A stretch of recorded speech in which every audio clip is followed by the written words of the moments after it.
Call please, Madam Clerk. Mayor Beagle. Present. Deputy Mayor Goncho. Councilmember Behrman. Present. Councilmember Grundman Fox. Here. Councilmember Kennedy. Present. Councilmember O'Day. Here. Councilmember Simmons. Here. We have quorum. Perfect, thank you. Changes or additions to the agenda as presented tonight, City Manager. Thank you, Your Honor. I do have a walk-on item that I'd like to add at the end of new business, which is a submittal of the budget for 2020, or the proposed budget for 2026, 2027. All right, that'll be new business number 4, and we'll move to closed session to number 5. Could be put at the end of it as well, either way. Okay. Okay? Okay. So we'll make it new business number 6 then. Yeah, that'd be my preference for now. All right. You're welcome. Assistant City Manager, any changes? I have none, sir. Any from the dais? Thank you. All right, moves on to approval of minutes. We've got one set of minutes to approve tonight, and that's from the regular City Council meeting of March 24th, 2026. Do I have a motion? Move to approve. Support. Any discussion? Seeing none, I got a motion and a second to approve the minutes of the regular City Council meeting of March 24th, 2026. All those in favor, please signify by saying aye. Aye. Opposed? Motion carries. Correspondence, we have one item of correspondence tonight, and that's in regards to the Wixom Public Library millage renewal. Moves us to the call to the public. I'll read the rules to the call to the public. They are as follow. The public shall address the council during the call to the public, which shall be included on the agenda immediately after correspondence, and again immediately after new business. The first call to the public immediately after correspondence shall be limited to agenda items only. A person shall not address the council in excess of 5 minutes unless the time is extended by a majority vote of council present. Persons wishing to address the council shall identify themselves and their place of residence and shall state the reason for addressing the council, and all comments by the public shall be made directly to the council. Do we have anybody for the first call to the public? Step on up.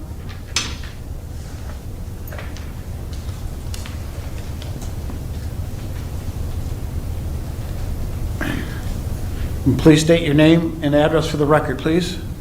Tyler Mitchell, and I live the Hillside Apartments, so 3103 Lakeview Boulevard. Good evening, Mayor and council members. My name is Tyler Mitchell, and again, I live here in Wexham. I appreciate the time tonight. I'm here to speak about long-term community behavioral health access in our community as part of how we think about our city's future. Wixom has a strong reputation.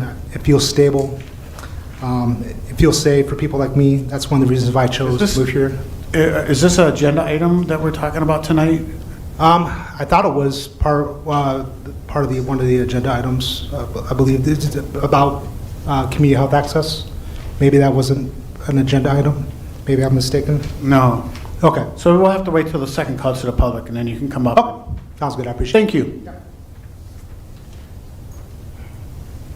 Okay, city managers reports. We have 2 tonight. Fire report from February 2026. Any questions for the chief? Police report from February 2026. Any questions for the chief?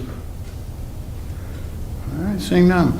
Moves us on to the consent agenda. All items listed under the consent agenda will be considered routine by the city council and will be enacted by one motion.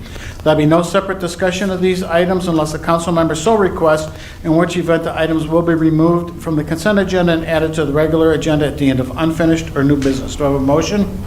So moved. Support. All right, I got a motion and a support to approve the consent agenda as presented tonight. All those in favor, please signify by saying aye. Aye. Opposed? Motion carries. We have no unfinished business tonight, so it moves us on to new business.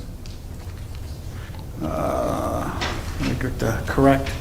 New business number 1 is a recommendation to approve the purchase and installation of replacement computers through the state of Michigan's Master Computer My Deal program for a total cost of $30,991.43 from City Network account number 411-283-971.322 and authorize the city manager to execute the purchase. Do I have a motion? So moved. Support. Okay, thank you. City Manager Brown.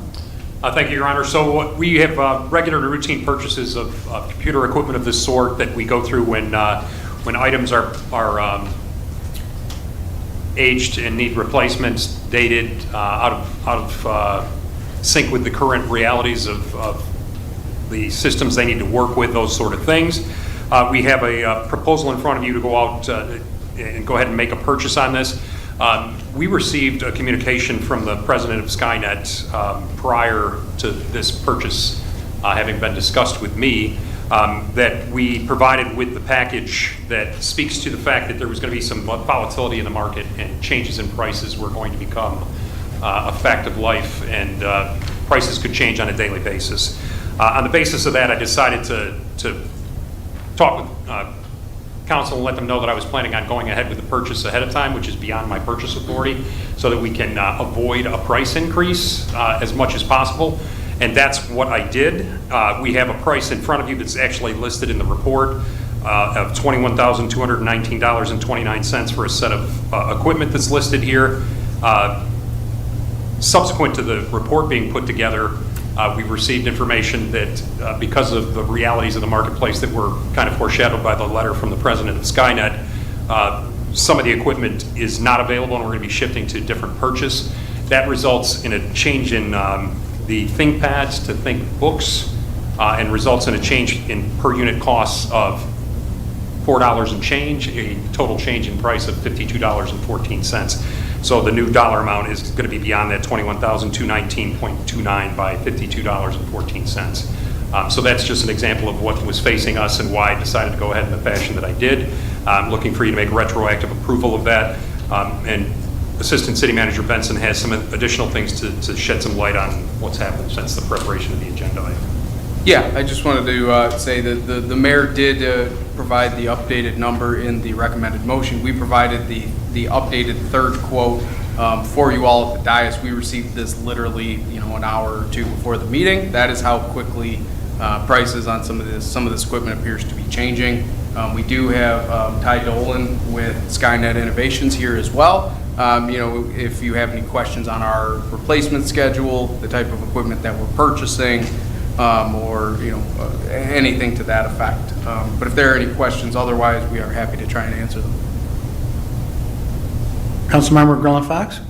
So my only question, and maybe I'm just confused about this, but I thought that's why you went ahead and purchased it, because I remember the email or Right. communication anyway, was to lock in that price. Right.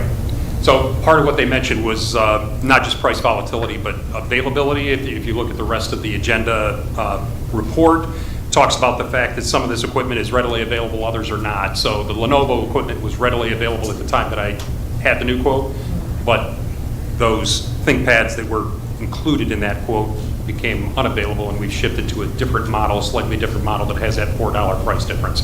So that's why it was locked in, but the product was not available, so now they've shifted to a different product. It's a $52 price difference. And I know it's not a big price. I understand Yes. that. To me, it's just more the principle. But, and they couldn't honor that price?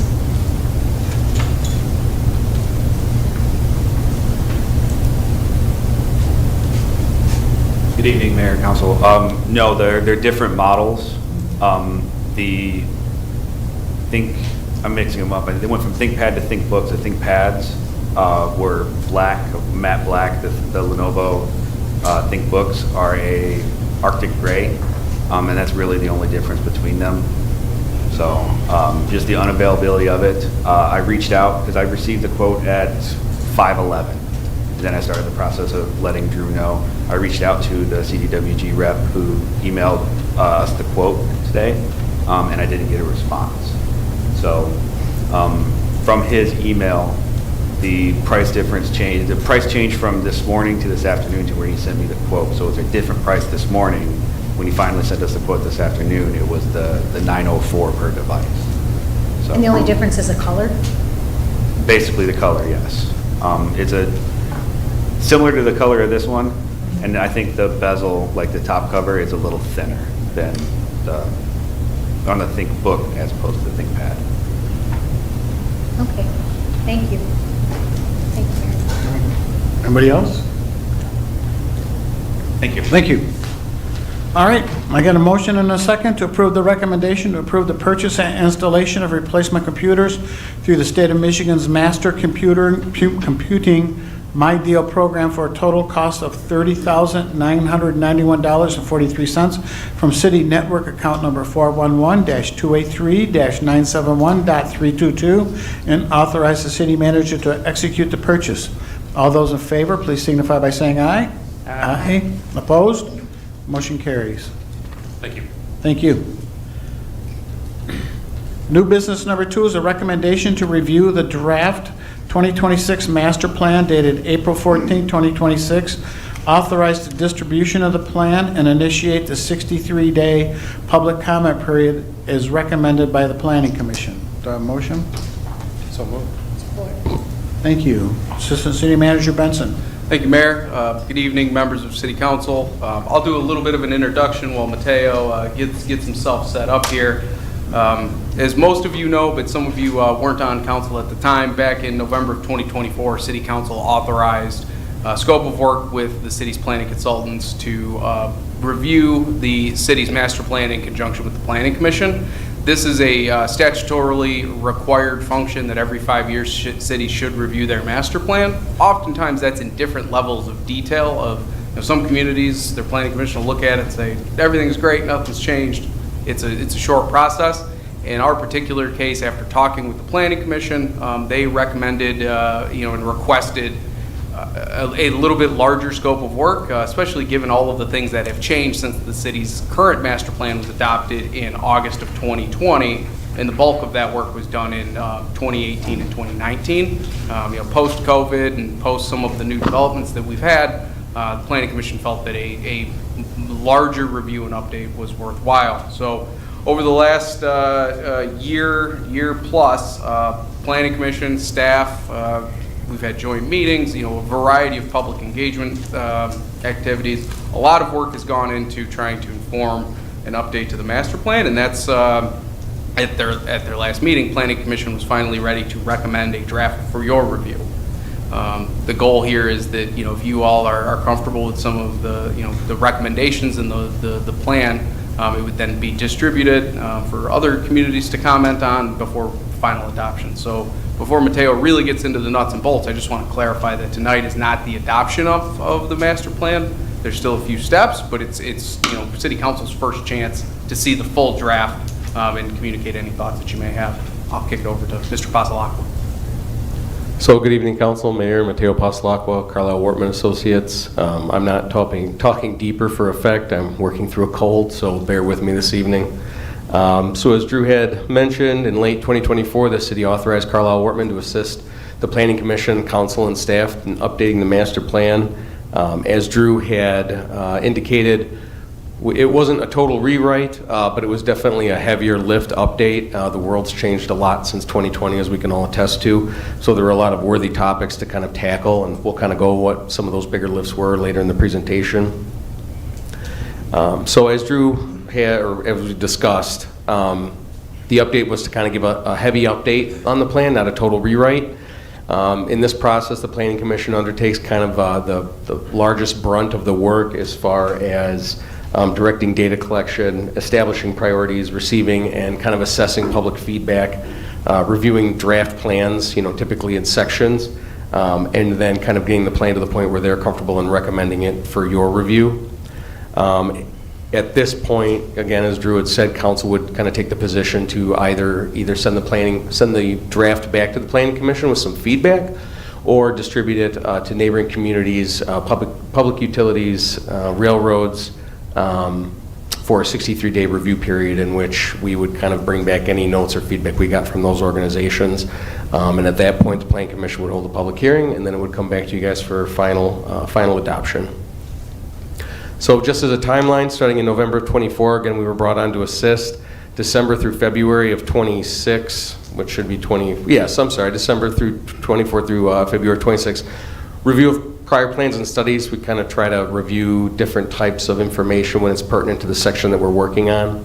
February of 25, there was a joint meeting between Council, Commission, the Zoning Board of Appeals, and that was really just kind of a broad meeting to kind of collect the big items that each body kind of wanted to assess or thought that issues that should be addressed in the master plan. In May of '25, we attended Derby Days and DDA meetings, again, to kind of start the public feedback and the other commission process of getting feedback from other entities. In June of '25, focus group workshops were conducted. We attended a Wixom Family Fun Night. We reviewed the community. There was like a resident survey that we put out and reviewed the results of, and there was a business survey that was put out where we did the same. July 25 through November of 25, we worked on master plan chapter drafts with the Planning Commission. In September of 25, some of you may recall we held another joint meeting with Council, the DDA, Planning Commission, and Zoning Board of Appeals, specifically to talk about the VCA. Obviously, that's an area that's been a focal point for the city for the last 20, 25 years.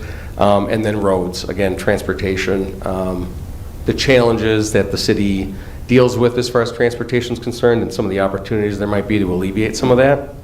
And then December of 25 through March of 26, we worked on the final draft, and here we are this evening. So obviously, there's a large data collection process as it relates to master plan. Some of the numbers that we kind of wanted to highlight, both in the slide and a few in my notes here, is that 48% of housing units in Wixom are owner-occupied, which is an increase from 42% back in 2000. 90% of the jobs in Wixom are filled by residents in other communities. There's a lot of transportation implications there, but also housing affordability and things of that nature. 20% of the residents live and work in Wixom.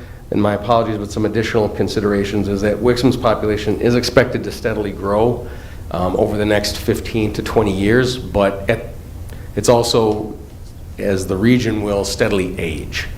Wixom is not immune to what really the nation is dealing with and metropolitan or the state is dealing with an aging population. And this really has implications on how small pockets of developable residential land should be built out. We'll kind of talk about it a little bit later, but you're nearing build out, so you've got a few more opportunities for where you might want to promote housing, but the style of housing has become a larger and larger topic even at the Planning Commission meetings. Something to consider is the constraints that the natural environment has in future development.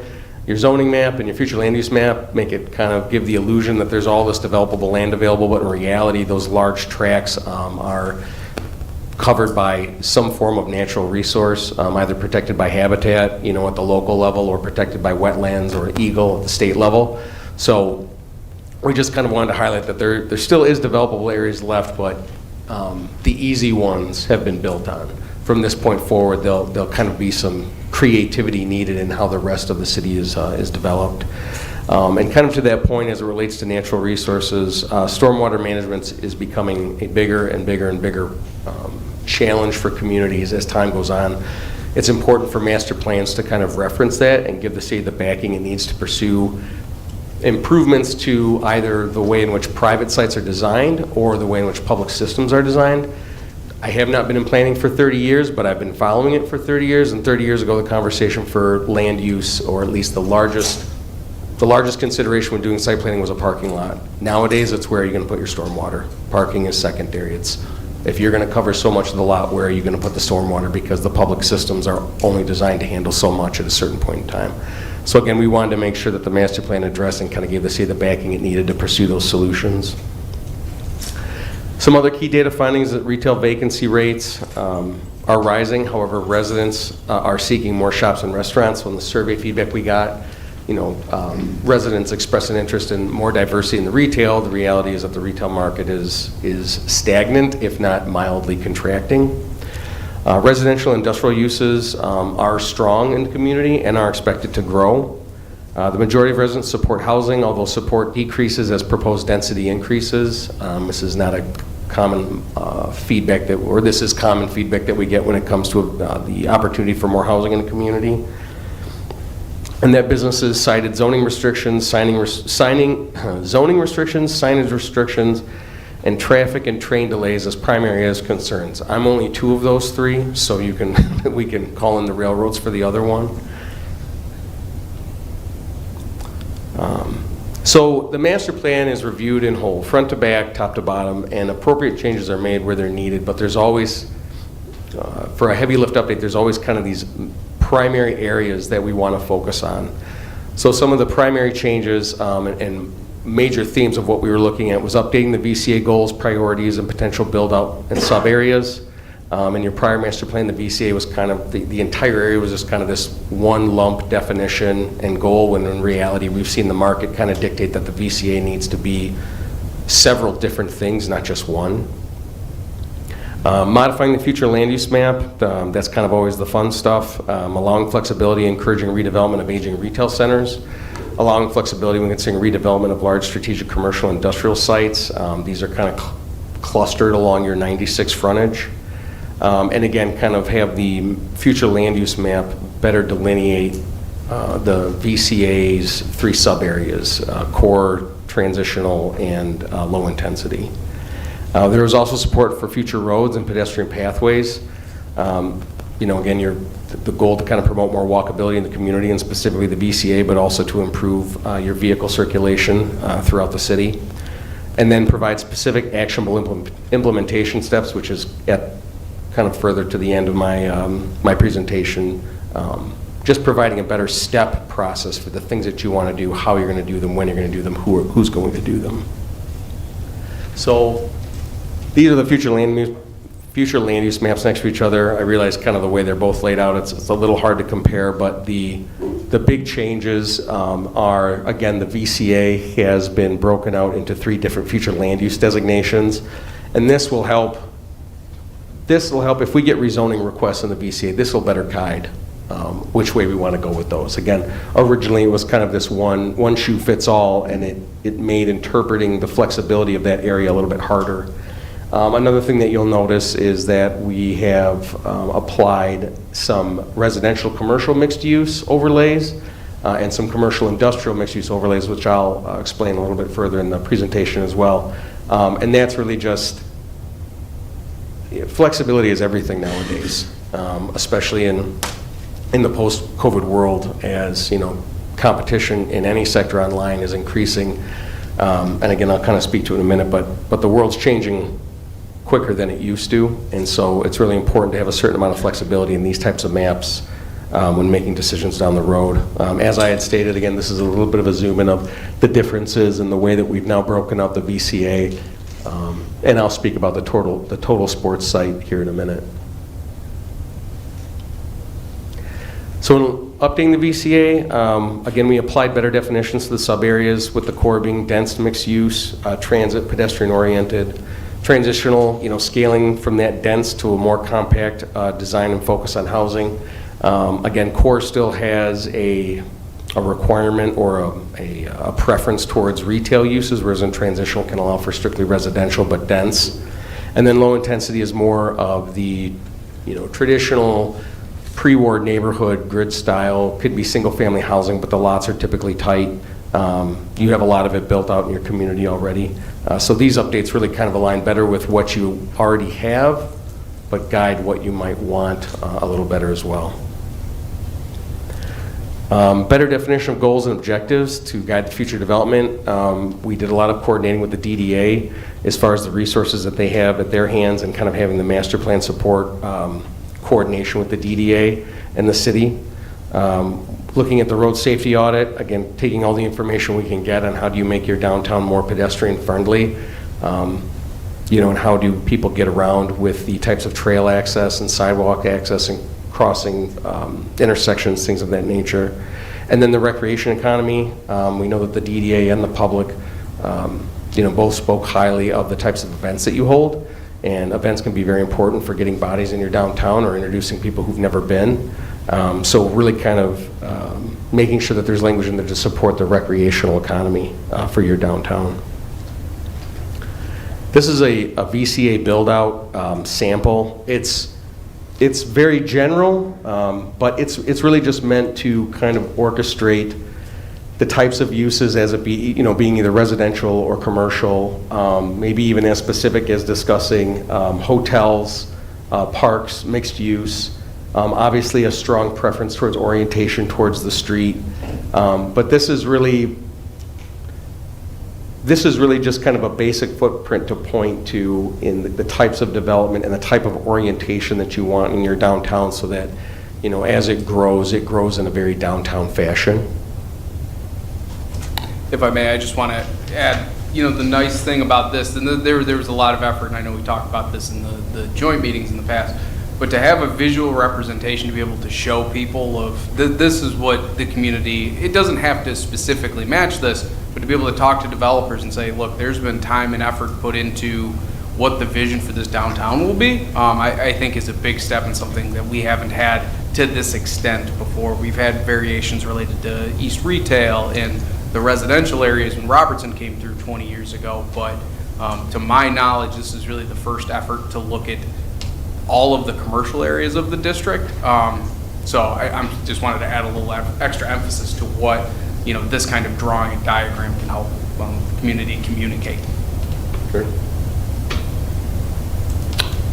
So as I mentioned earlier, we did introduce some mixed-use overlays to the future land use map. The first one we'll talk about is commercial residential mixed-use overlay. And so where this was placed was over the existing retail centers at Pontiac Trail and Beck, Wixom Road and Charms, and Wixom Road and Loon Lake. And so, again, these are more suburban-style traditional retail centers that are along your major roads. You know, an indicator for why flexibility might be needed on these sites is that one of the stats that we came across and is in the master plan is that the retail employment sector is anticipated to decrease by almost 20% over the next 25 years. And so these sites, you know, they create a challenge in that, again, there's regional trends stagnating or declining with retail. The lots they're small in the context of big ideas and big plans. And the city has kind of outlined that if the place in which they really want to try to prop up their retail is in their downtown. So while not to say that we would shun more retail at these sites, they've been existing, they've been there for 30 years. They are in more challenging times than they have been in the past. So if we're going to focus on new retail strictly, we would want it in the downtown. But here we would want to throw on the potential for other uses. Again, obviously, considering residential, office, potentially expanded retail and services to allow existing sites to redevelop and increase their utilization. The uses could be mixed within single buildings, or they could be mixed use with single buildings, or, you know, individual buildings dedicated to different uses. So right now, the way it's zoned, if it's not retail, it's not permitted. If it's not some form of retail, it's not permitted on these sites. This map would allow us to entertain an idea where if half the site were to be rededicated to a residential use, the master plan could support that step if it was the right project. Just to further flesh out what that means, because there's a functional difference between overlay districts that provide flexibility and purely changing the underlying future land use designation, and I do think that's important to note here. In some cases, communities will take a piece of property and say, you know what, this was zoned commercial, but really now we want single-family residential, and they'll change their future land use map, and then that supports a future rezoning application. This is not that extreme of a step, but really what it's indicating is that, hey, if you're looking to redevelop this site, this is a candidate for something like a planned unit development that requires, you know, there's special consideration. They have to come through the Planning Commission and City Council. So it's not a blanket, hey, you can do whatever you want, but it also signals the flexibility and provides support in your master plan for those kinds of considerations in the future. So following along with that, we also applied an industrial commercial mixed use overlay. These areas are either large undeveloped or underdeveloped sites along I-96 and in the GPUD. Again, from the map here, you can kind of see that it's the areas just north of 96 or south of 96, or kind of the GPUD as a whole. The challenge is that the evolution of large-scale uses is difficult to keep up with as it relates to zoning ordinance pace. And master plans are every 5 years.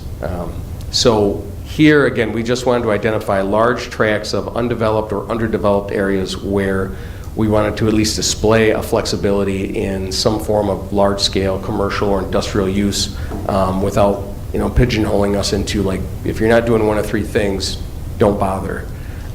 we really feel as though it'll open up some opportunities in these areas to consider some different types of projects in the future.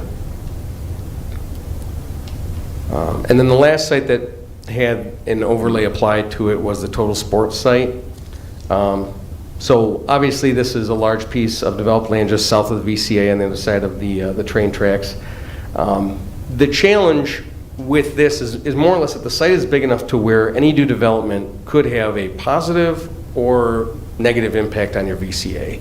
And while not in the VCA, it could play a very important role in furthering the VCA's development. So we kind of wanted to get ahead of that and call it out now. So the potential in, up closer to the road, we have it designated as general corridor, which is kind of your general commercial designation. In the back, it has the light industrial, and then it has a commercial residential overlay on it. What we're trying to signify here is that the site's big enough to be used for several different things, and again, hopefully in a manner that is complementary to the VCA. This site's specific explanation in the master plan does call out, though, that intense industrial uses would not be appropriate here, big box retail would not be appropriate here. So while we can't necessarily envision everything the site could be, we've definitely highlighted a few things that the site should not be. But again, with its proximity to the VCA, allowing a lot of wiggle room here would be important. So again, as part of the joint meeting that we'd had, future road connections and pedestrian pathways is something that's been called out in the master plan, again, to support the city's pursuit of any kind of funding, either internal or external, to help support both the construction of new roads, several of which we've discussed with City Council and Planning Commission, but also your non-motorized pathways with the Airline Trail and the expansion of safety path and sidewalks throughout the city. So I had indicated earlier that we kind of revamped your implementation section. And so what we did with this portion is, again, there are all these different action items that have a timeline associated with them, either annual, intermediate, 1 to 2 years, short-term, 2 to 4 years. The type of action it would be, is it regulatory, is it programmatic, is it capital, is it a partnership? And then try to identify the bodies that would be responsible for pursuing it, either it be administration, planning commission, city council, DPW, police, RCOC, the list goes on. But this really this table added a nice step process to your implementation. Your former plan, your implementation description was a good start, but it didn't apply a lot of timelines or responsibility to who should be leading these things. And sometimes that can help a lot when it comes to spearheading and deciding, like, what projects are we going to take on, when should we take them on, who should do them. Again, this is just a continuation, again, to show the different types of projects. And it even speaks to different types of ordinance amendments that we might want to work on, again, short-term, intermediate, midterm, long-term. So with that, again, I'd be happy to take any questions. This evening, you can vote to send the plan back to the Planning Commission with feedback and comments, or you can vote to distribute to the neighboring communities on third parties for the 63-day review period. If you vote to do that, after the 63-day period, Planning Commission would hold a public hearing, make one last vote to recommend it to council, and then it would come back to council for final adoption. Thank you very much for your time. I do appreciate it. You're welcome. Councilmember Grenlund Fox? Great process, love the product. Lots of common themes throughout, and you mentioned a little bit, roads, traffic, the train, restaurants. A lot of these were, at least that I found, were residents and businesses. The affordable housing, which we talk about a lot, drainage. The one from the business side was signage. So I saw several comments about signage. Can you talk a little bit about that? Yeah, without knowing specifically what, you have different sign standards, so the VCA has its own set of standards, and then the rest of the city has its own. I don't think there's too many businesses out there who would say that they don't want a lot of signage. They still identify it as a primary way of marketing their name and having people know where they are, and we wouldn't disagree with that. It's just that over signage can create aesthetic issues, it can create confusion. And so I would tell you that that is not an uncommon level of feedback we get in any community that we work with. And I would say that there is a mechanism, obviously, through the ZBA for them to get more signage if that's what they feel that they need, or if there's a hardship kind of holding them back as to why additional signage is needed. But basically, it was the amount of signs that their issue was. It wasn't with so much with our ordinance on maybe size or what have you, but it was just they wanted more. Yeah, the VCA sign ordinance is a little more in depth and creates, I would say it creates challenges for a product that you would want in your downtown, so it's kind of the give and the take. But I would say that the sign ordinance that you have for the rest of the city is not uncommon to the sign ordinances we have in our other communities. There isn't, I wouldn't identify any one major issue with your other signage standards. Okay, good to know. And then the other comments that I mentioned, you know, some we can maybe do things about, some we can do nothing about, like the train. And then there's that in between, right? So when you had your input sessions and people were talking about some of these things, was there also discussion about what, as a community and local government, we can do and what we have no control over? Yeah, so I would say that at any kind of public forum, we do try to make sure that, I mean, we'll take any comment that comes our way. We do try to preface, you know, if we get something that might be beyond the city's control, to kind of make sure that the commenter understands it. Like, it's important that we get that feedback. It might even be important that it goes in the master plan, because while it's not the city, it might not be the city's authority to take care of it. The master plan might give you the opportunity to pursue the agencies that would take care of it. So yeah, we do our best to try to make sure that we get as candid feedback as possible, but also be professionally poignant about what the city can and cannot do. Okay. It's You know, most people don't know, right? Correct. Most residents have no idea, and they, like with the DTE and the various things that we have control over these things. And I think it's an education, it's a great opportunity to educate while we want the comments. I agree completely. At least it gives us that opportunity to say, you know, we understand and we all agree. There's just not a whole lot that we as a city can do. Sure.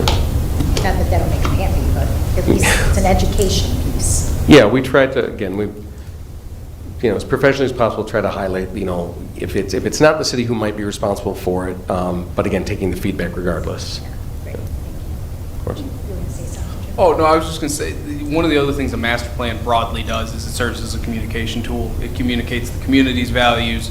It gives us something in paper to reference on grant applications, or, you know, if we're having an issue with LSRC, as an example, you know, if we can cite statistics and say, hey, you know, we had a question about this, or you'll pick your topic, but that's a key function. That's part of why the appendices are as long as they are, so that we can reference in the future, you know, hey, I've got some hard data that says this is a problem or this is a priority, or those kind of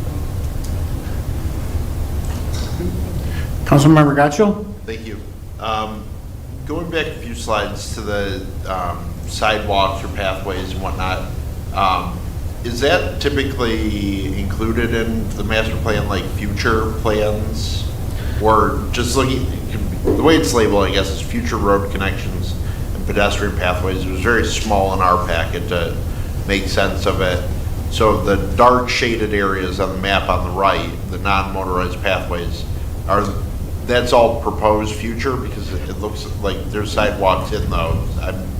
Yeah, so the dark blue on the pathways is existing, and then the red is proposed. My apologies, it doesn't display the greatest here, but blue is existing, red is proposed.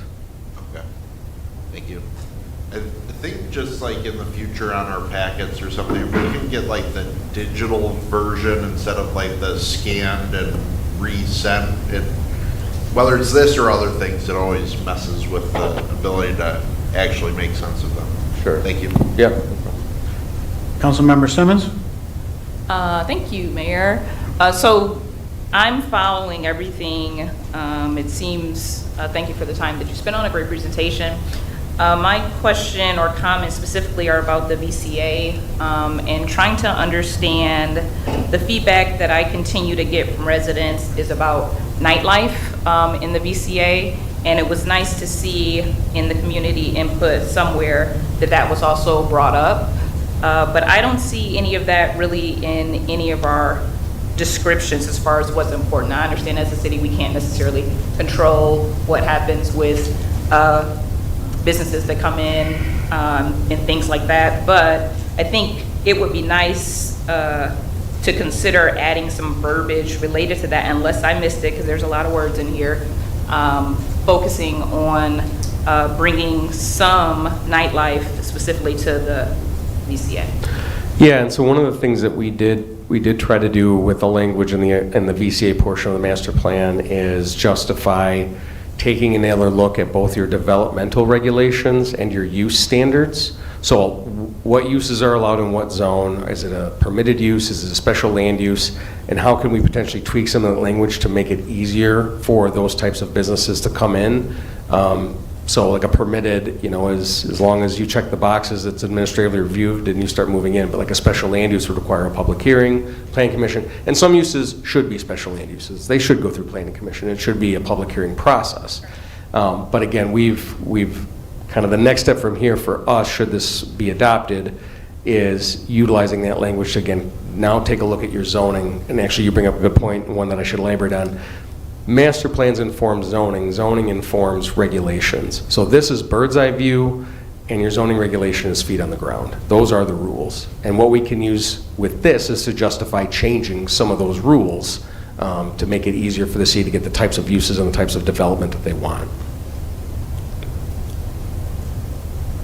So, thank you for that. So, language-wise, I guess, in understanding what we're trying to do, to me, I would assume that the language is still important in the master plan from where we are as your city, I guess, as far as what's important. So, I'm on board with us making our adjustments from a zoning aspect. I guess when we talk about strategic plan and we have our verbiage under areas like the VCA area, I do think it should be called out about nightlife, if possible. Okay. Or if I'm way out of line, then I'm out of line. No. That's my thought. Thank you. Sure. Councilmember Behrman? Thank you. My first comment was just to agree with the digital format. It's very hard for us to zoom in and actually see these images. So maybe if it was exported to a PDF and not scanned, that would be easier in the future. But my copy, I can't see the difference in color between the sidewalks, even if I wanted to. I'm zooming in as close as I can, it just gets blurred. Sure. But specifically for the VCA core build out, this was a diagram that I remember we looked at extensively during our joint session, and I'm pretty sure the recollection from the joint session was we have too much commercial in this. This much commercial would never actually be developed. And I seem to remember the directive from that was to have this revised as part of this master plan overview, and I'm kind of shocked to see that it's this exact same diagram back, per se. In the essence of the areas identified as strictly, commercial being more explicitly for mixed use. I mean, we have the Renton commercial, which obviously we're hoping is going to come sooner than later, but I mean, all this other proposed commercial is never going to be supported with the lack of residential around the downtown. And that's what we talked about pretty extensively at our joint meeting, and it just seems like that entire discussion is lost on this master plan for the downtown area. Yeah. I guess so the commercial buildings are called out as one story. This would be, again, this isn't something that would be hard and fast that the city would have to hold to, but duly noted that more residential uses in this. Our downtown area is our most important area, and I'd be in favor of sending it back for this sheer reason of this, the VCA core build-out is not what we talked about during our joint meeting. So, to add to that, and this is good feedback and certainly a reason to be able to send back, one of the key things, if we're going to have that conversation with the planning commission, I do think it's relevant to get a little bit more specific. So what you see does align with the future land use map that's proposed. And the key thing why that's relevant is VCA core does not permit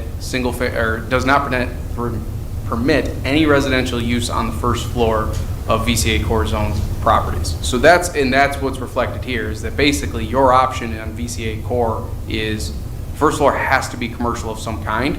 The question can be, and it's a very, very important one, if there are specific areas that, you know what, we don't think that this part's ever gonna,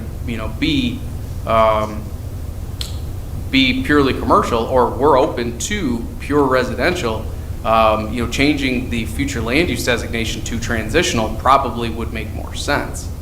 I just don't see how, we're having such a hard time even getting Rentonville.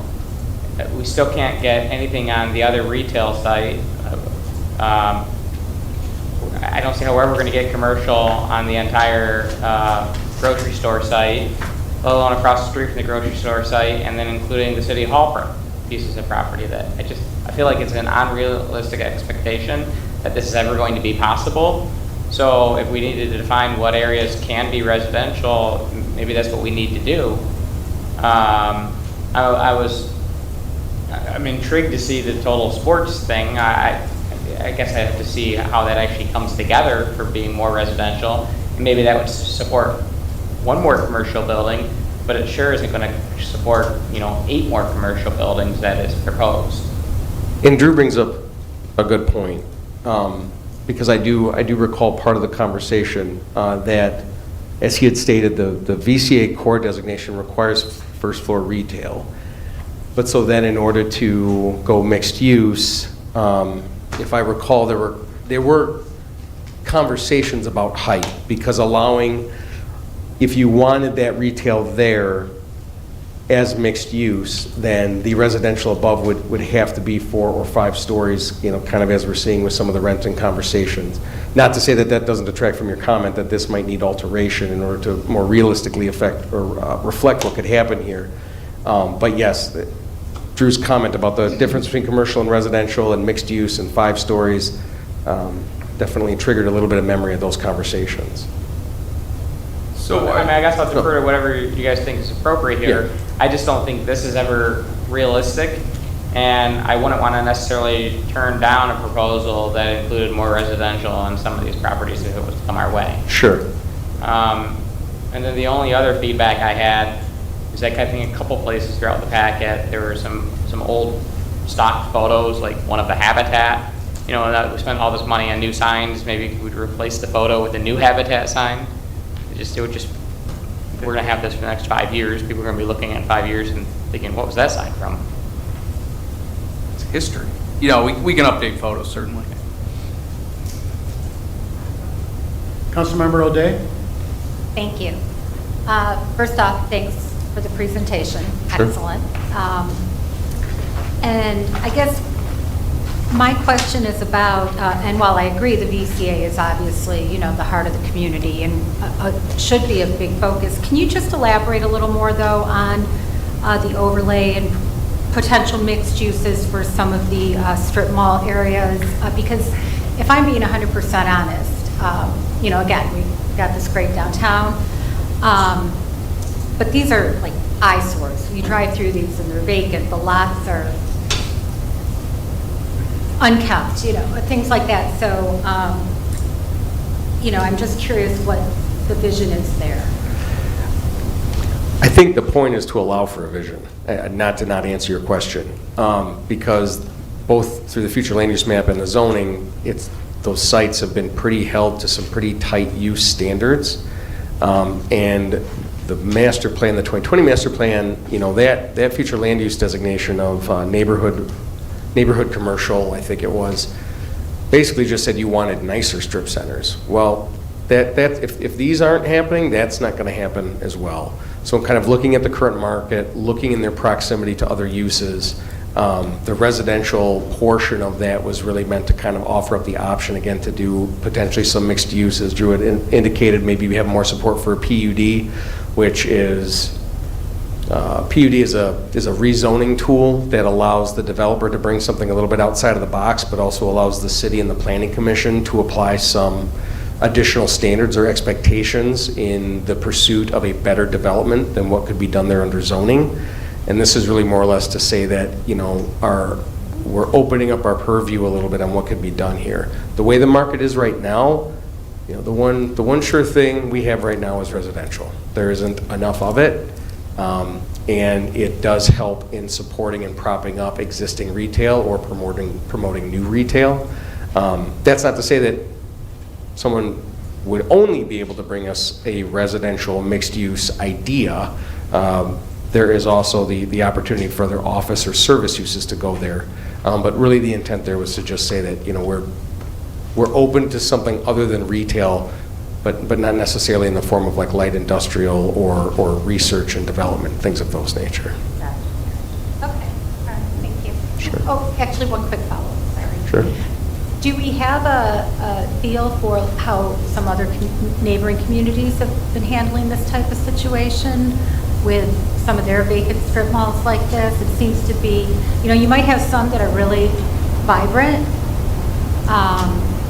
You know, the one like that has the Planet Fitness, obviously, that's Kitty, you know, that's Novi, seems to do pretty well. So, you know, what's the secret sauce there? I mean, the secret sauce more or less is getting more creative with your uses and kind of trying to understand the bureaucracy associated with getting to a building permit or getting to an occupancy permit. Again, is it permitted? Is it a special land use? You know, you might want to make more things permitted. You might not. And all those decisions will come through you at the Planning Commission's discretion. But really, it's either opening up to a mixed-use type of design. Some of them are calling for just the outright rezoning of those retail centers to more residential. But it really seems to be a combination of either going with mixed use or reviewing the zoning to see, can we allow for more uses in these spaces, which makes leasing, you know, that much easier.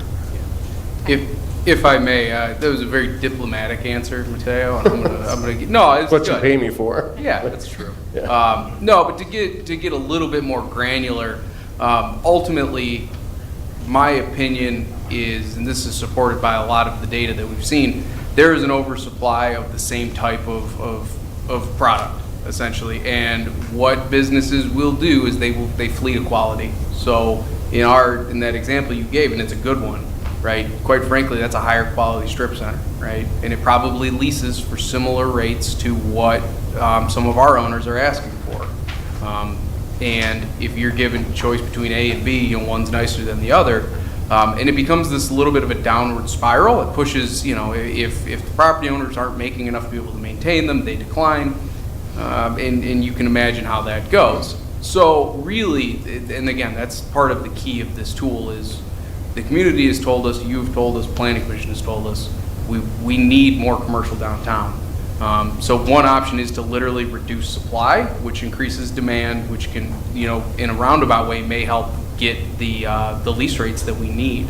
You know, we're also Wixom in the region, right?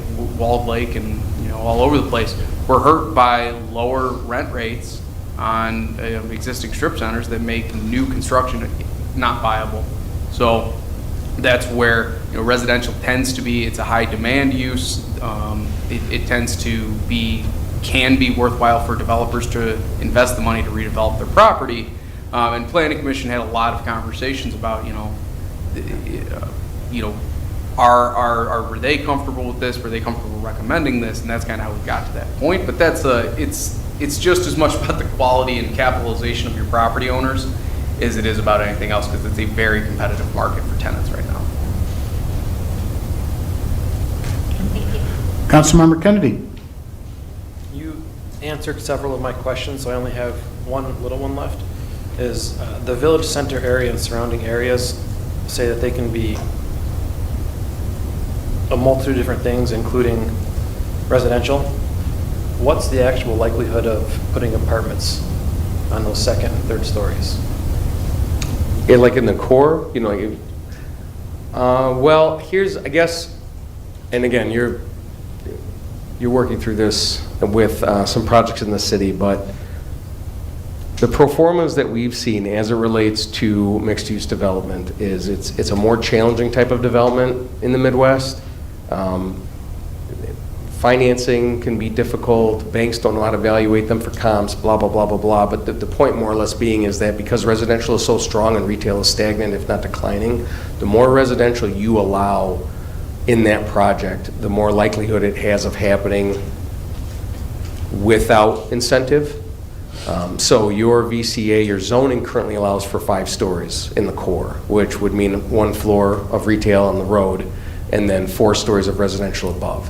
There are pro formas out there that make sense. You start shaving off stories, and like I recently went through developing a mixed-use ordinance for another client of ours, and right out the gate, I mean, it was the first day we talked about it, I told them, if you're not comfortable with 4 stories, we shouldn't do this. Because if you cap them at 3 or at 2, it's not going to, the market will not allow for it. So the likelihood of residential being part of your new developments in your core is really more or less relates to the community's comfortability with, you know, I guess I would say dense apartment style housing and 4 to 5 stories in height. Okay, and I saw comments, I'm just saying this, a lot of different comments about people wanting more housing, people wanting less housing, but I saw affordable housing all over the place. That seems to me like one of the more affordable housings people could have. We just have to have a conversation about getting people happy with the density of it, because I saw people not wanting that as well. Yeah, it's, master plans are really good for having your cake and eating it too. It's kind of a culmination of all the different things that you want to see. And it's not uncommon for those types of conflicts to exist either in the document or in the real world or in the feedback.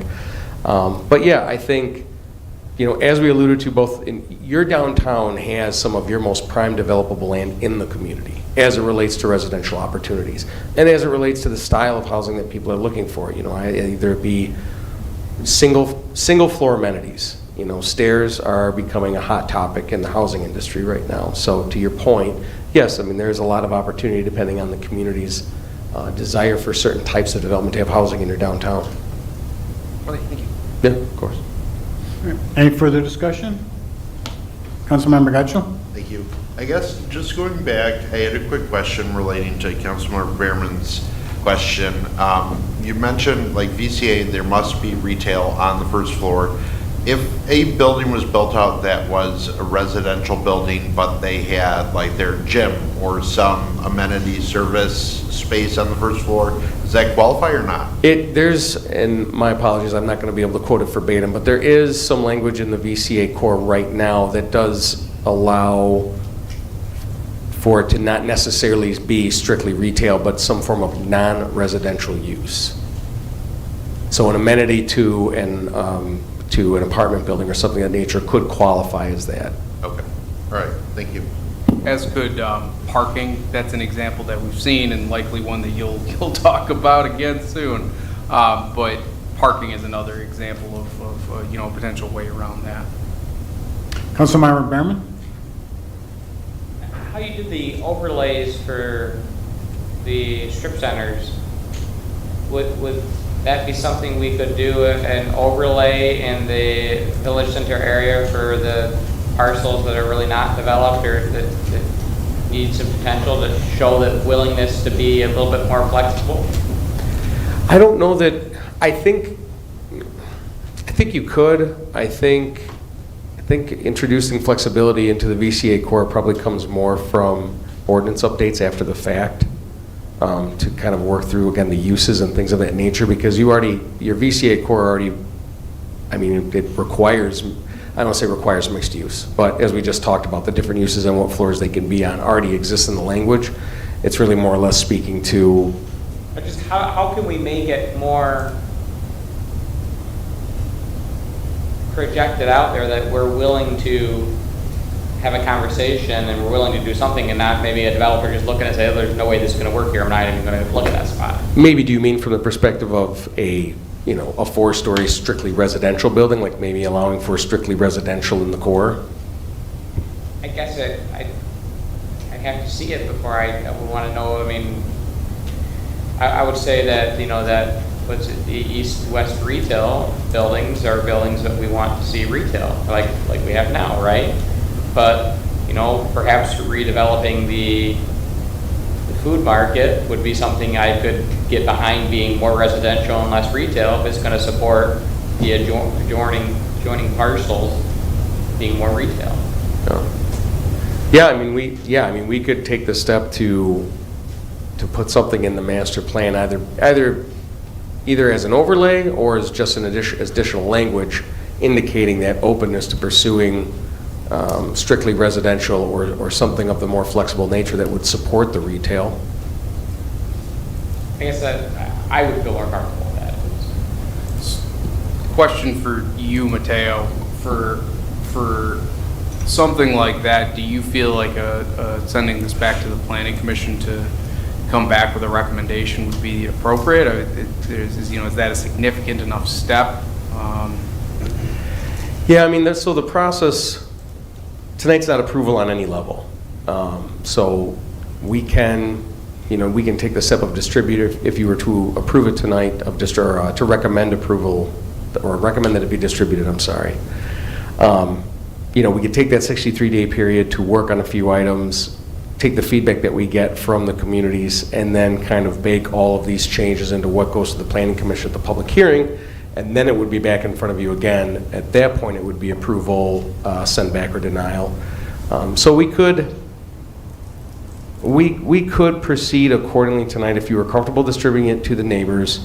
I'm not going to discount other entities' review. I think the focus of what I've heard a lot tonight is really your central. We've seen clients that will look at a neighboring community's master plan to kind of see what are they putting on the ends. Is that where they're going to put their landfill? And that's kind of the types of feedback that they then provide, given that you're not really playing too much with your periphery. I think you could take the step this evening of still distributing the plan, noting that these tweaks should be discussed with the Planning Commission, in the interim, and brought back to you, or brought back through the Planning Commission at the public hearing, and then again back to you ultimately for approval or denial. Okay. Any further discussion? Seeing none, thank you. I got a motion and a second to approve the recommendation to review the draft 2026 master plan dated April 14, 2026, authorize the distribution of the plan, and initiate the 63-day public comment period as recommended by the Planning Commission. All those in favor, please signify by saying aye. Aye. Opposed? Motion carries. Thank you all again for your help and your feedback and the joint meetings. We really appreciate it. So thank you. You're welcome. Thank you. Moving on to new business number 3 is a recommendation to approve a resolution of support for the transfer of an existing Michigan Liquor Control License, Class C on-premise retail liquor license, and existing specialty designated merchant, SDM, off-premise retail liquor license, and authorize the issuance of a Sunday AM and PM sales permits and an additional bar permit, an outdoor service area permit, and a specific purpose food permit, and a social district permit for NCM Wixom LLC at 48992 and 49000 Pontiac Trail, Wixom, Michigan, and authorize the updated social district map. Do I have a motion? So moved. Okay, and before I introduce Drew, representing NCM Wixom LLC tonight is Nevin Nanushi. So Yep, Ninoshi. Nanushi. So I'm horrible with names, just as Mario. But Drew, go ahead. Is he still here to hear that? No. I left. Oh, yeah. Good evening, Mayor, members of City Council. Before you tonight is the long motion recommends request for a transfer. Nevin is in NCM Wixom LLC are purchasing Alex's Pizzeria and Volare. Historically, those two businesses have essentially functioned as one thing, and they share a liquor license. I believe they share a kitchen, which is the... They do not share the kitchens themselves. There is a back area that they can kind of like utilize the prep area, but not the kitchen. Sure. Yep. Okay. So these two units operate together. I'll leave it to the applicant to talk about any, major changes that they might be planning as a part of this acquisition, but, our understanding is they're essentially aiming to operate the business as it was, and are seeking transfer of Alessandro Incorporated's licenses to them as a part of that transaction. Per City Council Resolution 2005-32, the city suspended consideration of new quota on-premise liquor license applications for all establishments outside of the Village Center area zoning districts. A, this is a transfer, but B, this is also within the Village Center area, so there are no, specific policy implications on, their request. Their application was reviewed by the Police Department, Construction and Development Services, and broadly speaking, we found nothing amiss and didn't have any reasons to recommend denial of the application. The one thing I will note is that the city has historically required agreements to be signed with applicants for new quota Class C licenses that they would not, basically agreeing to not transfer those licenses outside of the city. Quota licenses can be transferred within the county that they're located in. So as an example, Wixom, a license issued in Wixom could theoretically be transferred to Oxford or Ferndale and vice versa.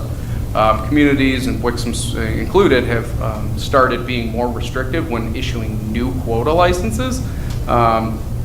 In the case of transfers, we have required and received those in past cases.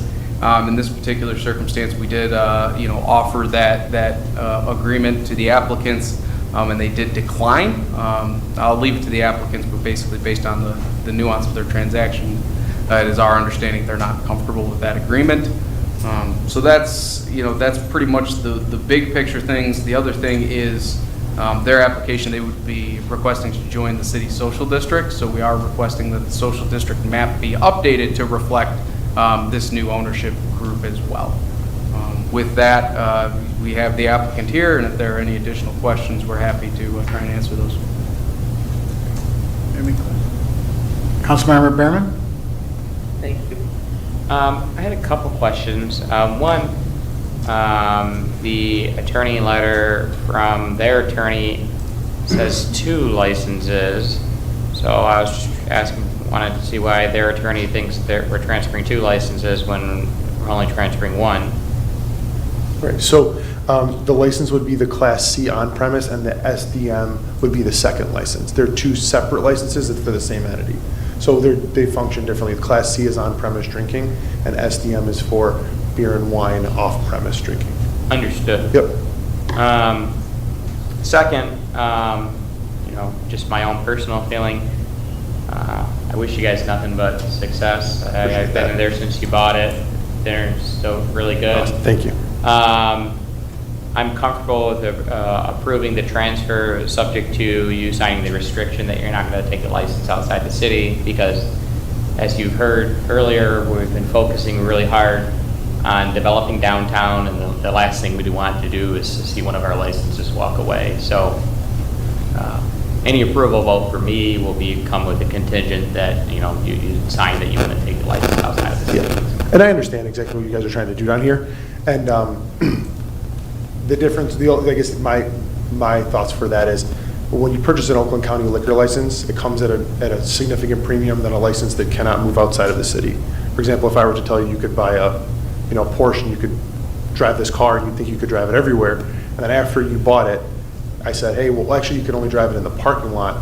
That car is going to have a much different value to you in the purchase price, which would be exactly kind of what happened to me. Is I purchased this knowing that I have a non-restricted liquor license within the county of within Oakland County, and now I would be receiving, at the end of this, a license that is only for downtown Wixom. Had you reached out to the city before you bought it, we would have told you what our practice is. So. Well, the practice and he was very specific, was for new licenses. Well, I'm just telling you, my vote Yeah. will be contingent on you agreeing to keep the license. Yeah, and I understand, yeah. Councilmember Simmons? I would also somewhat agree with Councilman Berman. My focus, obviously, I had some conversations earlier. I'm a business owner, I'm team business, so Yeah. I get it. Same here. But I'm also a council member here, and Sure. I'm Team Wixom, so hopefully you get that too. So what would be the plan? Are there plans for you to take this license outside of Wixom? Can we get some context Oh, for? absolutely not. what- Yeah, my what plans we're- aren't, but yeah. So Valaria is staying the same, much like you've experienced. The plans are to open Alex's Pizzeria. It will be under a new name, but it will have a open dining room. So the plans are to stay here, right? But I don't know what can happen tomorrow, what can happen. We end up with another COVID-19, COVID-20, I don't know what can happen. So for me to make that decision here now in front of you guys would be poor decision-making on me as a business owner with the value of that license that I paid for, right? I didn't pay a licensing fee for a new license. I paid for an existing license in Oakland County. So that would be a poor decision on me as a business owner. My goal is to have a very thriving business here right in downtown Wixom, right? I don't know what will happen. I don't expect bad things to happen. That's not why I wouldn't have done this otherwise, but I would be pigeonholing myself into a very different scenario than what I entered into by making that decision today. So the plans for it are Valaria stays very similar to what it is. It's mostly process improvement. Alex's will, like I said, will get a new name. It's going to get a completely new menu for dine-in, as well as you'll continue some of the Alex's specials that they've had in the past, but it's going to be a very nice dining experience for more or less like an Italian restaurant that's going to have like a slightly sports bar feel. So we're almost done with that, to be honest with you. Like, we're cleaning floors, redoing paint, menu's been redesigned, new kitchen equipment's been put in. So I would hate to stop that at this point, but for us, we're ready to be here. I'm very excited. The response from all of you guys, as well as the customers in the area, has been open that place, open that place, open that place. So we've been doing everything we can to get there, right? So that's our goal.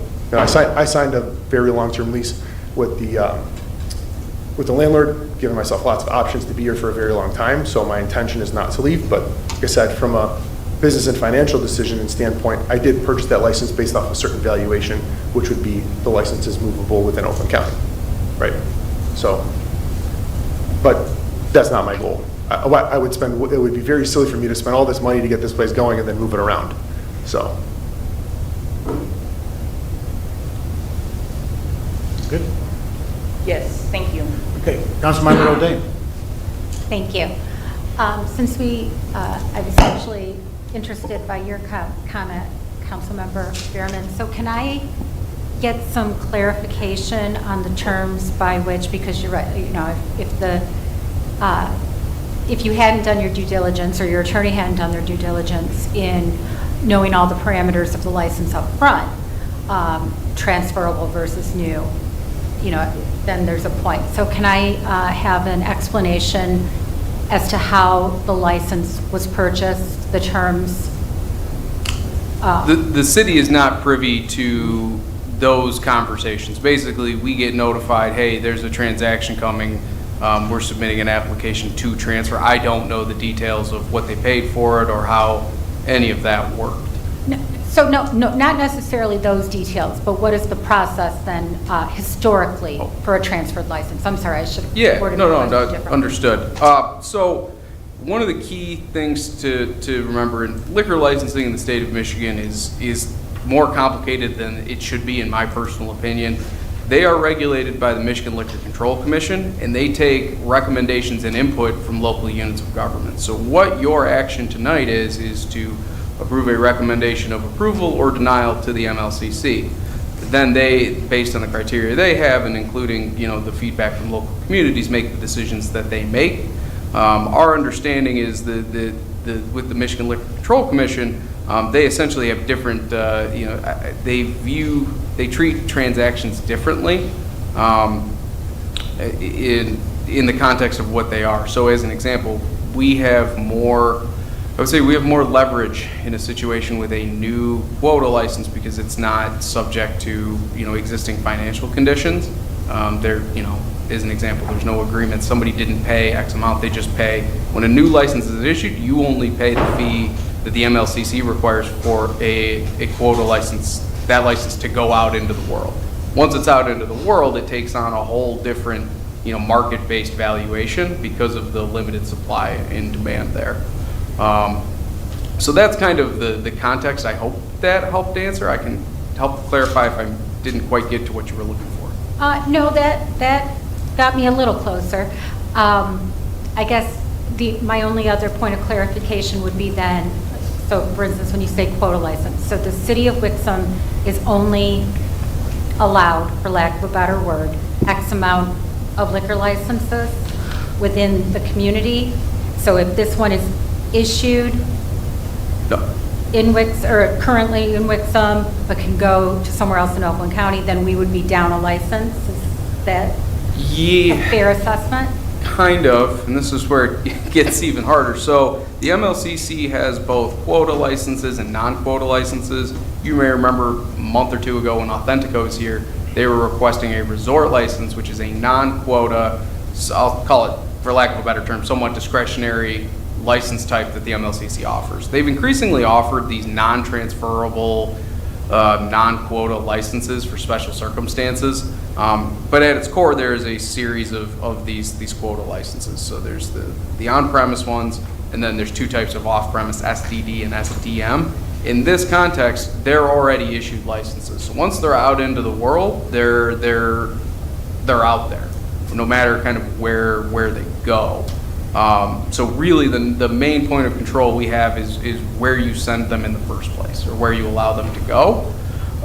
So in this context, if this transfer is approved, it doesn't change your quota circumstance at all. If it were denied by the city and the MLCC, it also wouldn't change. It just stays in the hands of the current owners who are not currently under this type of restriction. Apparently we were not in this practice back in 2008 when Alessandro's was issued their license.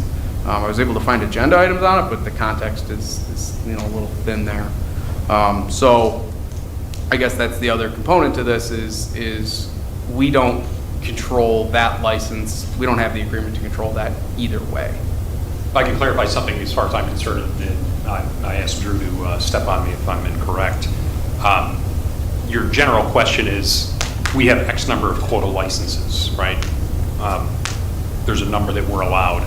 If it's 4 and this license gets taken out of the city, we don't get another 4th. That's the downside to allowing the license to be transferred outside of the city. It doesn't get made up to you when a license gets taken outside of the city, and that's why the city has an agreement requiring you to not take it outside of the city, because if you allow that to be taken outside of the city, you've lost the benefit of that liquor license. Poof, it's gone. You never get it back until the next time that it's readjusted on a census basis. I think it's on a census basis. I would just clarify, it's not that you can never get it back, because you could also let one into Wixom. Yes, you could bring one in. They're transferable within Oakland County. Oh, gotcha. Yep, so they're not just for Wixom, they're within Oakland County. So And this he's is right an to point Oakland that out. County We license. benefit from that situation if we have a situation where somebody needs a liquor license, we don't have a quota license, or we're not going to issue a quota license to that particular business for some reason, they can bring one into the city, and that does effectively increase the number of liquor licenses that we have the benefit of, unless it gets transferred out again, right? But we can lose by that process and we can gain by that process, I think is what his point is, and that's accurate. Okay, all right, thank you. You're welcome. As example, Longhorn Steakhouse brought their liquor license in. They didn't get it from us, but. Right. Would you be interested in rider, or whatever you want to call it, that you wouldn't transfer the liquor license for X period of time, that it stays in Wixom for X period of time? Yeah, I don't know. Potentially, but I wouldn't want to say that now, and I'd want to discuss the details of that. Like, it would be something I would be more hesitant to do, to be honest with you. I feel almost like it would be doing it under duress a little bit, to be honest with you. But, to appease you guys, but that's not something I would probably want to do generally, my own free will. I would rather just keep it unrestricted like it is now. I'd like to be in Wixom, and if everything goes well, like I said, I'm joining the social district. I'm doing everything that I can to make this business thrive. If it does, I have zero reason to leave. so it would only be in the case that I'm not making money and I have, and the doors are going to be closed anyway, so that would be the only situation. Yeah, just trying to throw an option out No, I there. appreciate it, yeah, it's a good thought, but yeah. Councilmember Garland Fox? So what happens if we don't approve this? So what will probably happen is their application, you've already filed it with the state, I believe. It's Yeah, I've usually- received a okay, conditional license from the process. state of Michigan, yep. So our recommendation will go to the MLCC as well, and we will see what the MLCC does, and really one of two things will happen. Either the transfer gets processed regardless, or it gets denied for one reason, and Alessandro's holds onto their license, and then we'll see what happens to A, this transaction, but B, what Alessandro's does with it after that. So I'm glad you're here. I look Yeah. forward to all of the new things that you're going to offer. And- You got to approve my license first. I'm sorry? So you got to approve my license first. Right. I'm really not inclined to approve it without signing that agreement. Yeah. So outside of this, That's a sticking point. yeah. So outside of this, in other counties, cities, et cetera, it's not common practice for this to be a restriction, right? It's becoming, like you said, a new thing where cities are wanting to try to have some control over it. This license is transferable at this point. If it doesn't come to me, it's still transferable. So if you guys have licenses that you have with quota licenses and you guys are gonna do that, I think it makes sense to limit them at that point. But it's kind of like having someone have a sign and saying, oh, well, you were grandfathered in, but you're not anymore because we decided that. So you are dramatically changing the value of this liquor license to me, and it makes it a very different decision. So I won't be able to open this place with that kind of, I mean, I could, but with that kind of restriction, it dramatically changed the deal that I made, and I'm probably gonna have to go back to and try to potentially unwind that deal, and then you're gonna end up with, realistically, Alex's and Volare, which is gonna be a carry-out place and probably not dine-in. I think that wasn't their intention to open that as dine-in. It's been closed for a long time, and So help me understand, I guess. Sure. If you don't have any intention of leaving, yep. and you want, of course, your business to be successful because you've invested money in it. Yeah. Then I don't understand the problem. Like I said with the example earlier, right? Like if you just had no intention of driving your car outside of that parking lot that you purchased it from, but you decide one day that you do want to, you would pay a different amount of money if you knew you couldn't. Right? So for me, I paid what he said, a market price. I did not pay a license fee. So if I paid $500 or whatever your license fee is for it, that's a different story to me. But if I pay market price, which is well over $100,000 for that license, it changes the value dramatically. Right now, I cannot sell this license for $500. It would crush the business. So the value of what I purchased Alessandro's and Volare and everything for was based off of the value of this license. Because in good business practice, you assess your risk. So my background before this is I'm actually a CPA and an attorney, but I didn't practice as an attorney in Michigan. But when I purchase a business, I look at the risk, and what that is you're going to take your assets and how much you have in terms of available risk, and the liquor license is part of the value of what I purchased. So it changed dramatically the conversation of what I bought, to be honest with you. And my intentions aren't to leave. I haven't left any of my other businesses. My family's been in business for 40 years in the same place, but it would still change the value of that license for me. Whether it's like changing your stock portfolio value, saying you change from common stock to some type of other type of stock where you have lesser value and lesser ability to sell that. Through the mayor, a question for city manager or assistant city manager. Has this come up since the 2008 with anyone else, with any other business as far as a license? Yeah, in the context of a transfer, I'm familiar with one, Wixom Station. However, you all approved a transfer for that back in 2022. I believe they had a pre-existing, when that license was issued, it had the restriction in the first place. So generally, that's not an issue when they've already signed it in the first place. It's, again, I'm under the impression, we're not always privy to it, but that's kind of factored into the transaction price. The person selling it knows that it was restricted when they got it. So I'm going to assume that's the context here. I will also say, one of the only other transfers we've done since I've been here was a transfer in for Mexican Fiesta 4, and we did not have an agreement tied to that because it was not a city quota license to begin with. So again, they brought in an asset, as opposed to having something new. So the policy, and there's probably some room for improvement on the specificity of our application and our policy statement to that effect. But my understanding is historically, it's really tied to new quota licenses and then transfers of those quota licenses that are subject to that agreement. So, something that you just said. So, if I heard you correctly, if the business, for instance, Alex's, had signed this agreement, when they sell that license or transfer that license, you're saying they would communicate that to who's ever buying it? They should, yes. Okay. I can't verify that they do. So like, for example, resort licenses, you know when you're buying a resort license that it's non-transferable. So this is not a resort license. This is a Class C license. It's not a resort license, that it has a restriction already put on it. So, for example, Mexican Fiesta, that's a business you guys wouldn't have gotten if there was a restriction because they couldn't have come here with it. So this license wasn't purchased or under any type of restriction when it was issued and when it was sold. You're asking to put the restriction on now, after the fact. But you're saying the restriction was already there? No. No, in this context, it was not. Oh, it In was some not. contexts, it is. So Wixom Station is an example, I believe that it was. Or with resort licenses, it's inherently there based on the type of the license. Exactly. It's a nuanced thing, but yeah, it's like those resort licenses are basically worthless. They're worth the value of an application fee because you can't move them. So if you're not going to be in that spot, then there's no value to anybody else but the person that's going to take that one specific spot. So, go ahead. If I may, thank you, Your Honor. Just a point of clarification that I think has come out in this conversation, but I just wanted to drive it home a little bit more clearly. So a hypothetical circumstance is if you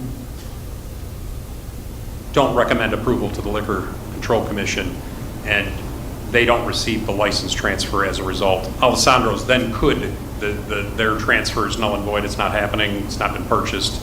They could start marketing the license and they could sell it to somebody outside of the city and you would never touch it, never see it, never have any kind of chance to stop that from happening.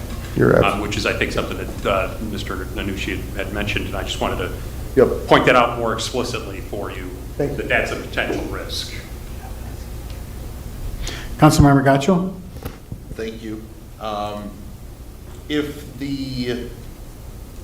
To kind of play out different scenarios, if Alex's and Valari was not sold and they just closed up shop, what would happen to that license? They would hold on to it for a period of time, and then eventually they go into escrow. At some point or another, you have to do something with them. You can't just sit on a license indefinitely. I don't know the exact time frame right offhand. I think one example that's come before you all is the Lena's Kitchen down on Beck Road. The Drinking Suite. Yeah, and they brought this transfer and they've acted a very, very limited bar, but it's to keep the license active. Yep. So one of two things happens, and I apologize, I don't know the time frame, but it either gets transferred or they can lose it, and most often the time somebody will transfer before they lose it. And then regardless of that, right, if that's an asset that has value to that person or that entity that owns it, so sitting on it, unless you're going to open up another operation, doesn't make any sense, so likely that would go up for sale.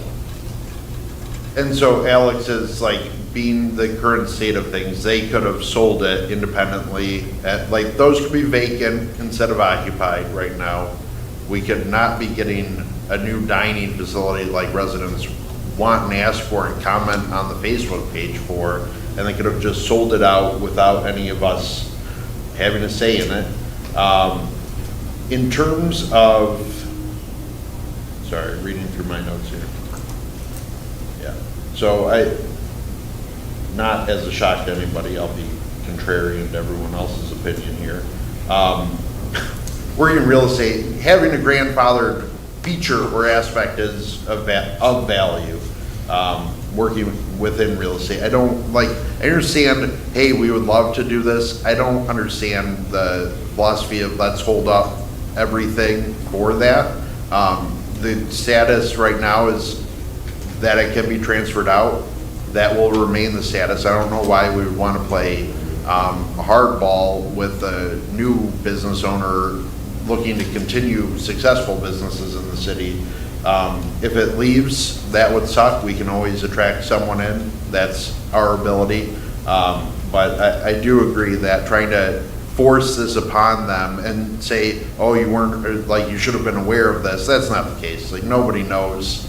Like, there's no chance that they came in and we would have volunteered, we're gonna force you to sign this when you take over. So I don't agree with any of that. I think we just approve it. Nothing changes on our end at all. We've always run the same risk, and I mean, we wish them and we work with them to be successful so they never want to leave. I appreciate that.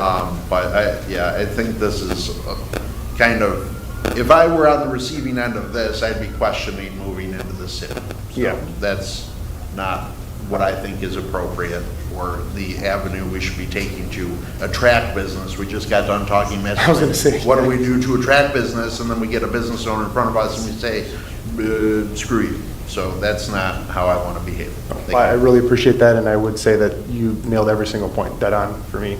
You know, this license could move if this license could walk away from the city. I'm not planning on walking away. So I'm across the street. I walked here. I love it. I think it's awesome.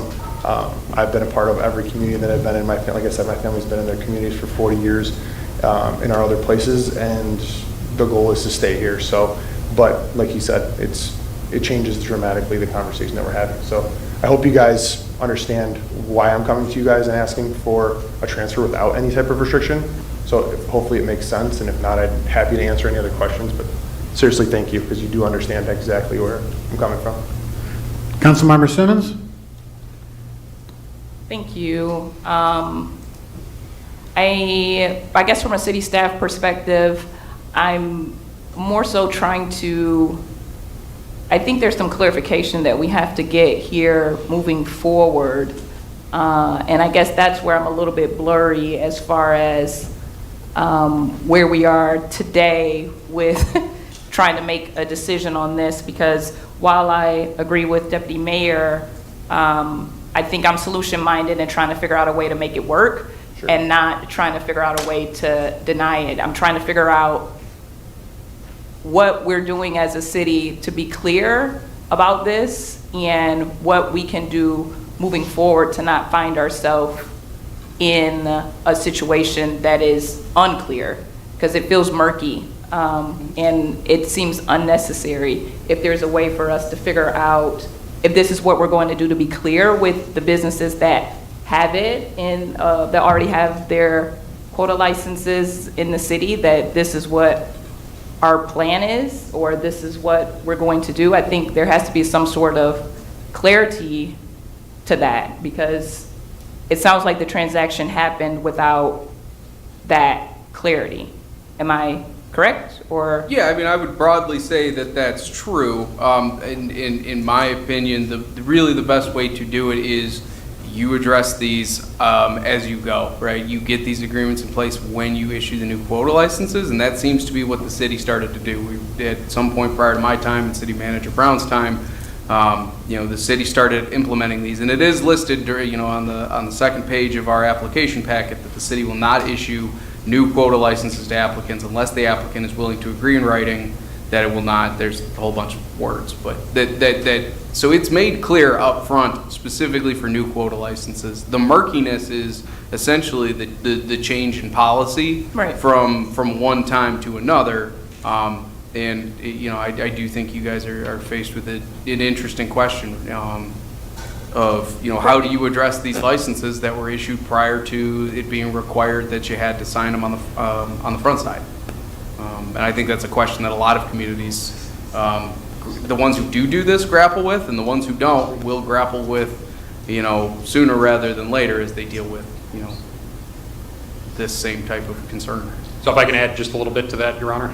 Go ahead. So just to clarify and to speak plainly, the report before you states that administration recommends approval of the transfer, and that is absent the agreement, because we recognize the murkiness of this and the fact that there's a bit of what I'd designate as shaky ground in this particular circumstance, because the existing initial license was not subject to the agreement.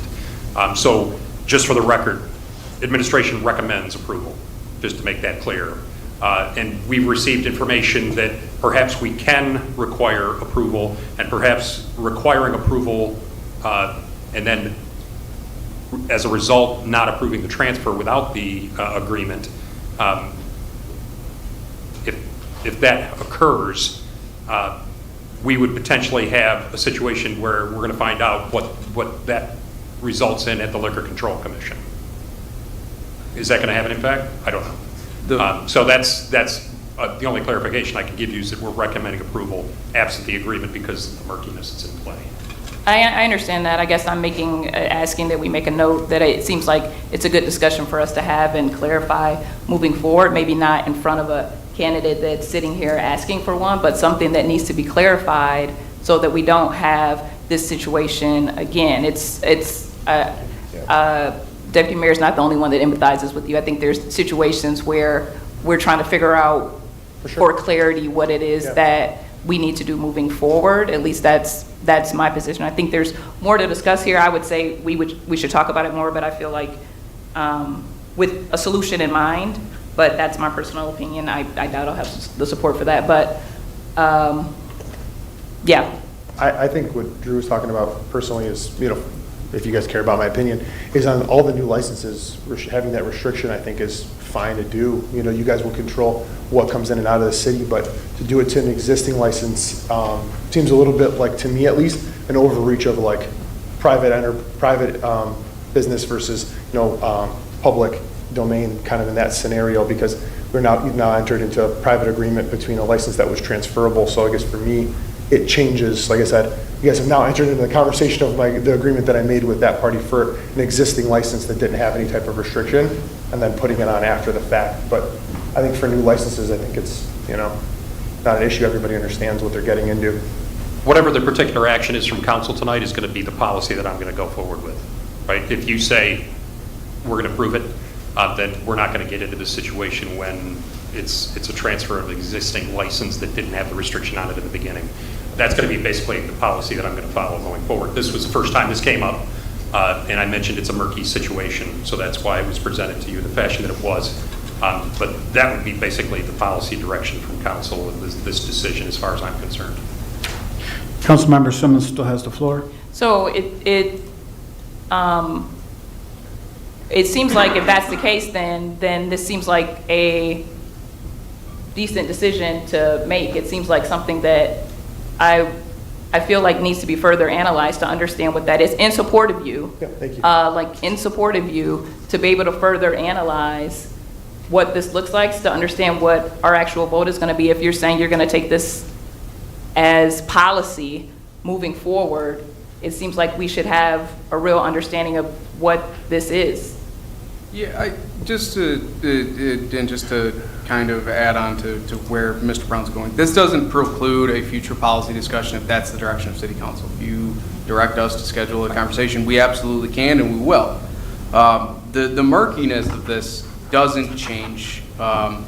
Again, without having the agreement in place in the first place, it will be very difficult to, essentially what we'd need to do is go around and find, every existing quota license that's been issued, find the ones that are still in the city, and then try to get these agreements in place. Because again, the structure of how the MLCC does liquor licensing it's different. There are so many different types, the majority of which aren't related to quotas, that make this wildly complicated. So, and I'll use, you and I spoke earlier about like drafting table. They have a brewer's license, they have a tasting room license. I mean, they have all of these different, there's tons of them, right? So it just gets complicated. And unfortunately, absent, individual negotiations with existing license holders who got quotas prior to the city practice of requiring the agreements, there is an inherent murkiness. It will be difficult to set a specific policy that isn't based case by case, and that's because of requiring the agreements. We evaluate them all on a case by case basis when we bring a recommendation to you. Just to clarify, it goes without saying it's policy until council changes the policy, right? So if you want to have a discussion on it and come up with a different direction, that would be fine. But absent that additional action, that would be our stance going forward. Thank you. Councilmember Behrman.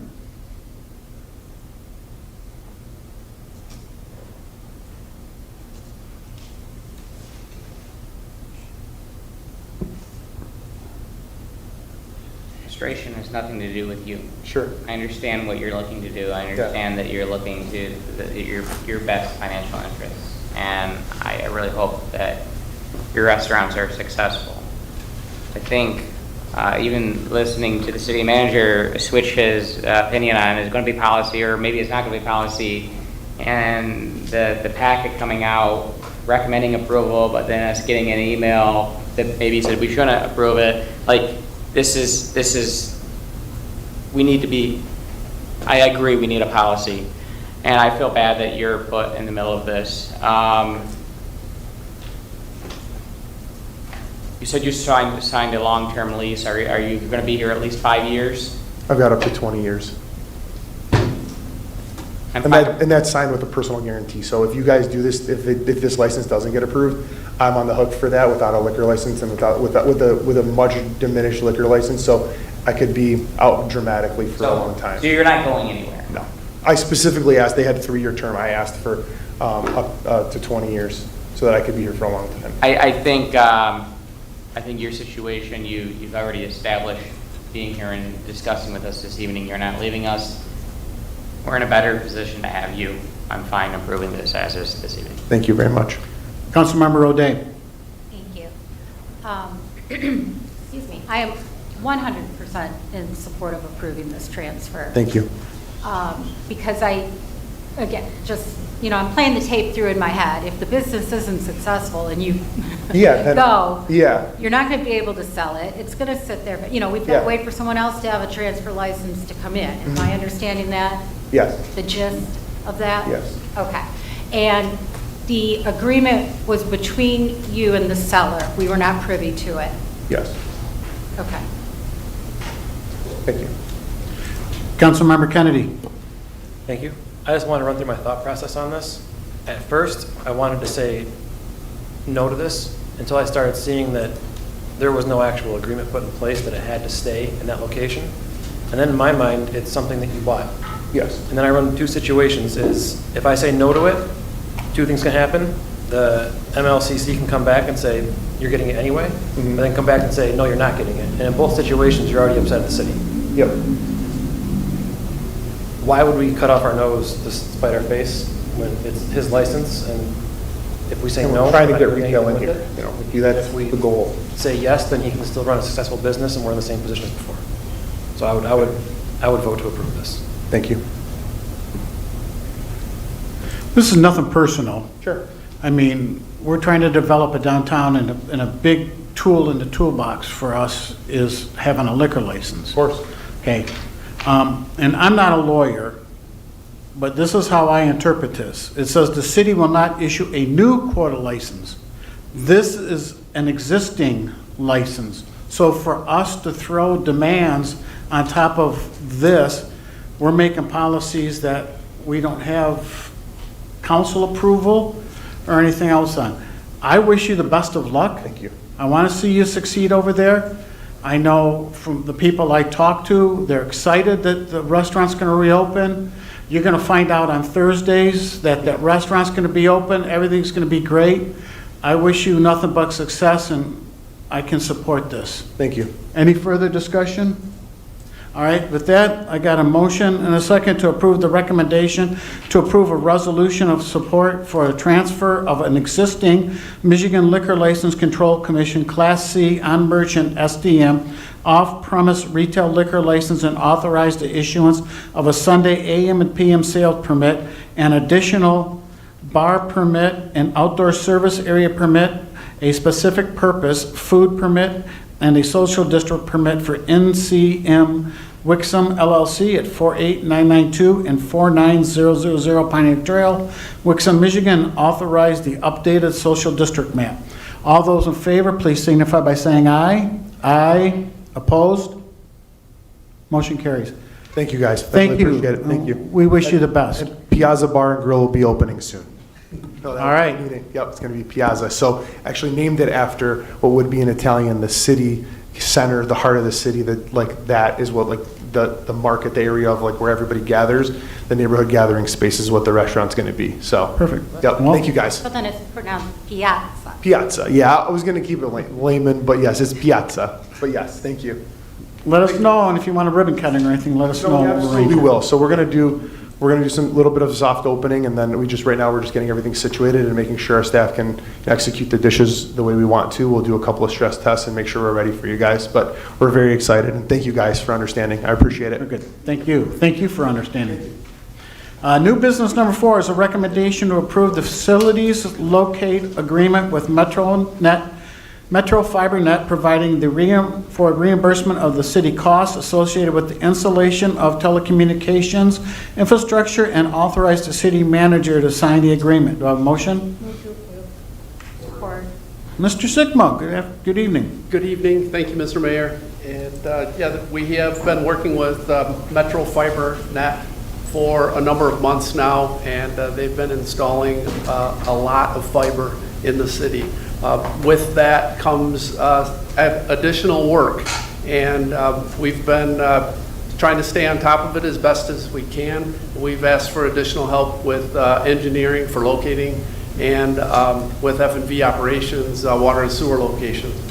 That's been, for the most part, successful, but it changes the amount of work that otherwise would have gotten done, such as meter reading, meter replacements for this winter that we will be working on later. So what we were looking for some compensation from Metro FiberNet, and we came up with an agreement that I think is of value to us, and we recommend having this signed. Any discussion? I know this isn't part of it, but can you have them in between Brentwood and Winding Way? There's some spots there, and they came close, and they're dug underneath the sidewalk, so the sidewalk's going to collapse. So can you get them to get out there and fix Yep. that? One of my restrictions over the winter months was not to destroy any concrete. And now that that's passed, they will be replacing some concrete. All right, very good. Seeing no further discussion, I got a motion and a second to approve the recommendation to approve the facilities locate agreement with Metro FiberNet, providing for the reimbursement of city costs allocated with the installation of telecommunications infrastructure, and authorize the city manager to sign the agreement. All those in favor, please signify by saying aye. Aye. Opposed? Motion carries. Thank you.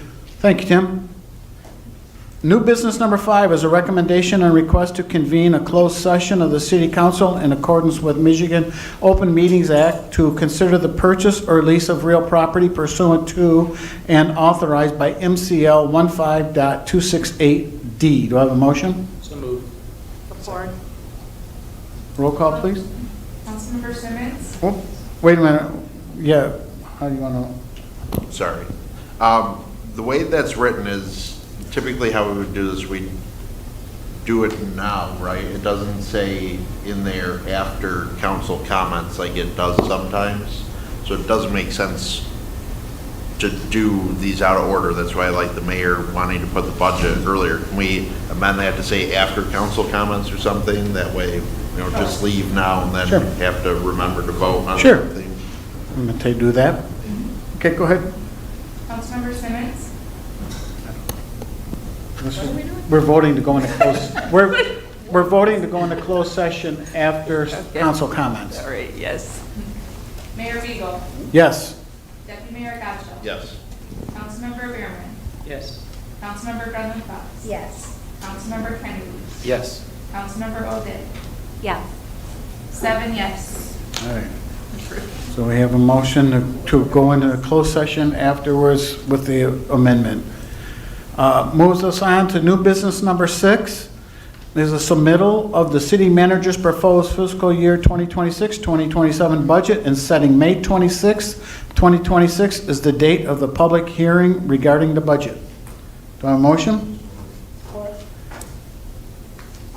City Manager Brown. Thank you, Your Honor.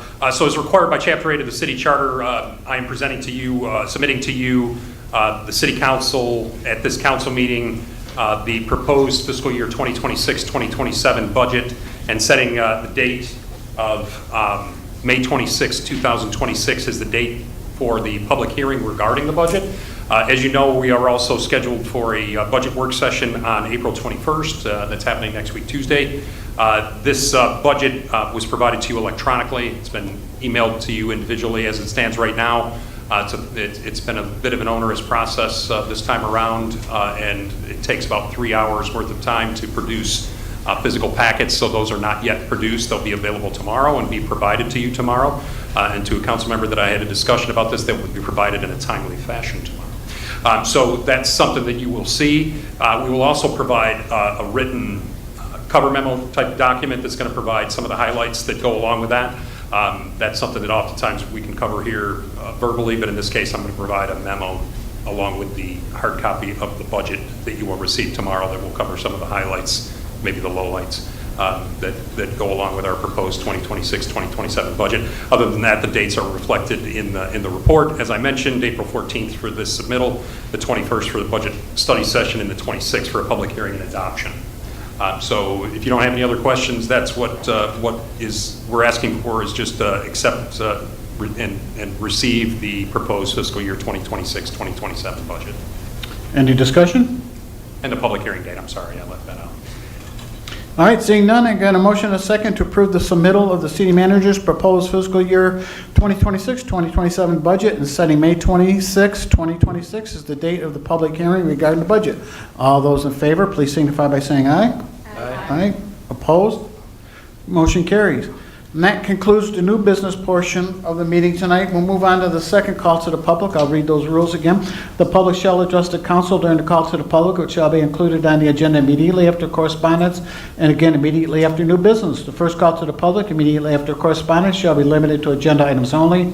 A person shall not address the council in excess of 5 minutes unless the time is extended by a majority vote of the council present. Persons wishing to address the council shall identify themselves and their place of residence and shall state their reason for addressing the council, and all comments by the public shall be made directly to the council. Do we have anybody for the second call to the public? Come on up.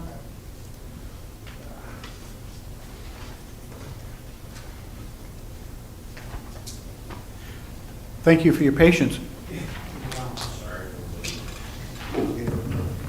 All right, so my name is Tyler Mitchell, and I live over at the Lakeview Hillside Apartment Complex, so it's just a quick walk for me. Good evening, Mayor and council members. Again, I live here in Wixom. I appreciate the time tonight. I'm here as a community health professional and a graduate student, so I was kind of asked to come here for my class. Here, I wanted to talk about long-term community health access and how we think about that in our community. So, Wixom has a strong reputation as a safe and stable community. That was one of the reasons I moved here from West Texas 2 years ago, get back here. And that was, thinking about that, the stability on the surface that we have here in the community doesn't always mean that we don't have pressures underneath. I feel as if we're in a moment right now in our economy that we need to continue to have these conversations at the state and federal level, and also in communities. One such issue that I'm passionate about is behavioral health systems across Michigan. I feel that they're stretched at the moment.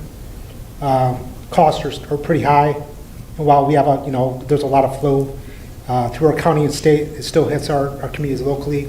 Working in a shelter unhoused community in Ann Arbor, I see a lot of unhoused veterans right now that are going through a lot of issues. Being a veteran myself, I can relate to seeing those struggles with them, and it's something that I feel like needs to continue to be addressed within our community, whether it's Wixom or just just, in the state, I feel like that's a growing issue. We've seen a significant increase in just housing instability, mental health issues that are going on. Behavioral health systems, continue to be stretched. I'm not talking about emergencies, talking about like slower challenges, so like older adults feeling isolated, veterans going unhoused. Families continue to have trouble getting community health, mental health access, appointments, running into longer wait lines, caregivers getting stressed thin. I see that on a daily basis. In my past work in public health, and now in the House Committee, I've seen what happens when these behavioral health issues aren't addressed early. Most of these crises I've witnessed don't start as such. They start, just as an untreated stress, depression, burnouts, lack of access to resources, and over time they grow into something much more complicated and much more expensive to manage. Prevention, I believe, costs a lot less than reactionary services. So I understand that behavioral health funding isn't necessarily a city, responsibility. I'm not suggesting the city take on something outside of its scope, but as cities, continue to shape priorities and funding, I feel like cities influence partnerships. So, cities be able to keep these issues visible instead of invisible when they're planning funding. So as you continue to plan budgets and long-term initiatives, I would just strongly encourage to, continue to keep these behavioral access and teen and wellness, programs in the conversation, especially as outside funding becomes less predictable this year. So, stronger committees, I feel like, we need to respond to these issues, not just anticipate them. Our community has the opportunity to stay ahead of these pressures instead of waiting for it to show up in emergency situations. And so that's kind of where my focus is at. So I appreciate your time today. Thank you. Do you mind sharing what organization you work with right now? Yeah, the Shelter Association of Washtenaw County. Okay. So, we've seen, it used to be probably daily night, maybe 60, 70 people on mats, on the floors, that we get, which was routine, but it's gone upwards to like 120 a night. Ambulatory issues are just continue to be sky high. People that are not fit for shelters, 70-year-old women, just not safe, very vulnerable. We get human trafficking people all the time. And so these are just very unsafe situations that don't have any more access to services because they're not mature. They don't have that healthcare access. And so just a continued climb of these issues in our shelter services where we're becoming overwhelmed. I've seen that even escalate to outside counties because we get outside counties like Livingston, Oakland County that are continuing to ask for our resources, and our resources continue to be dwindled. Like recently, we just had one that was primarily for emergency situations for families that had closed down and didn't have any more funding for it. And so we're coming, seeing more and more families that we can't service for children under the age of 18, that we don't have access to provide emergency shelter services. Like in Washtenaw County, like it's becoming more and more obsolete. And so I think that's going to continue to impact outside counties like Livingston, Oakland County, especially here, could continue to be impacted. So that's just something I see day in and day out that I feel like this gets overlooked. Thank you. Yeah. Yeah. Thank you for what you do. Thank you.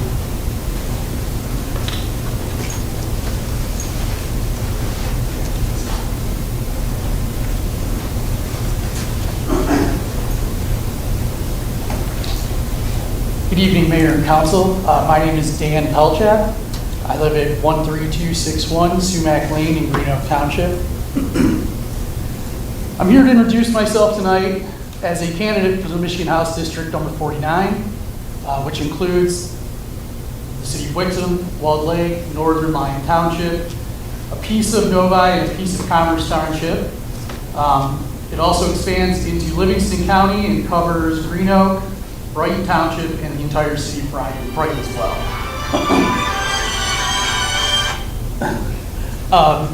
I'm a lifelong resident of the district. My wife and my 2 kids are current residents of Greenock Township. I've worked at Southline Community Schools Technology Department for over 25 years. I was elected mayor in the city of Southline in 2017 and held that position for 3 terms. through the November 2023. That's something I'm very proud of. Being a lifelong resident of this area, I do not take the responsibility of serving these communities lightly. Over the next 7 months, you will be seeing me, you will be seeing my family, and when we finally get a team together, you will see them as well. I hope to hear what the city of Wixom and nearby communities are working on in the near future, what some of the long-term goals are that we heard about this evening. What are your concerns in Lansing? I only know one way to do this job, and that's boots on the ground. And so, listening to voters, listening to local elected officials, I really thank you guys for your time tonight. I've sat on the other side of that desk. You've had a strong meeting already tonight. I have a set of cards if anyone would like one, but thank you very much for your time this evening. Thank you. Did you say State House or State Senate? State House. House, thank you. All right, anybody else for the second call of the public? Seeing none, I'll close the second call of the public. City manager comments. City Manager Brown. Thank you, Your Honor. Just wanted to follow up on the city manager update and congratulate Drew Benson on receiving his Economic Development Finance Professional Certification from Grow America. I can attest that I've seen the time that he spent on that, and it was a very intensive process that he went through to follow through on that training and complete it successfully. And basically just it provides him with a better base of knowledge on how to deal with questions that come up in economic development with businesses that might want to locate in the city. Congratulations to Drew for achieving that certification and just adding to the capability of the city in this important function. So congratulations to him. And trust me, he put in a lot of time on this. It was very, very effort intensive. The other thing is exciting news that the MDNR has named the Michigan Airline Trail a Pure Michigan Trail. One of 3 trails that were able to achieve that designation this year. There's an attached article that I provided that was sent to us by a DNR writer talking about how that process goes and how the Michigan Airline Trail was able to obtain Pure Michigan Trail designation. So we're very proud of that. It should help us in our efforts to market the trail and to capitalize on the trail as a community, which we continue to try to do to the best of our abilities. Very popular resource, and I think the designation reflects the outstanding work that was done in planning it, and the outstanding work that was done in assembling the property, and the outstanding work that was done in herding the cats and getting it developed in the first place, because that's a lot what the process was like with multiple communities involved. It's gone very well. Our trail manager, John Hensler, is to be commended for that because he was key to putting this forward and making sure we could achieve this designation with the work that he does day to day, as well as just putting in for the recognition and staying on top of it. So congratulations to John, congratulations to the Michigan Airline Trail and to us for our involvement with it for achieving that Pure Michigan Trail designation. And that's all I had, other than the usual collection of dates that are happening, things that are happening in the city. Assistant City Manager Benson. I have no additional comments tonight. You sure? I'm sure. Council comments. Councilmember Behrman. Thank you. First, I saw that looks like the city was out putting a lot of topsoil down and grass seed down along some of the sidewalks they poured on Wixom Road and in the cemetery. Can we please just do Mack Park? Like, just let's make it look nice. That's our downtown. I don't know how many times I gotta ask. It looks horrible. Let's just clean it up. And then I did want to address the email we got regarding the data center ordinance that is still being discussed at the Planning Commission level. I just wanted to give my personal feedback on the map that was attached to the last email. Any data center around Pontiac Trail or north of Pontiac Trail allowed is going to be a no vote on my side. That is too close to existing residential, and whatever we need to do to tweak that ordinance, if it comes back to council with asking for data centers to be on Pontiac Trail or north of Pontiac Trail, I'm going to be a no vote.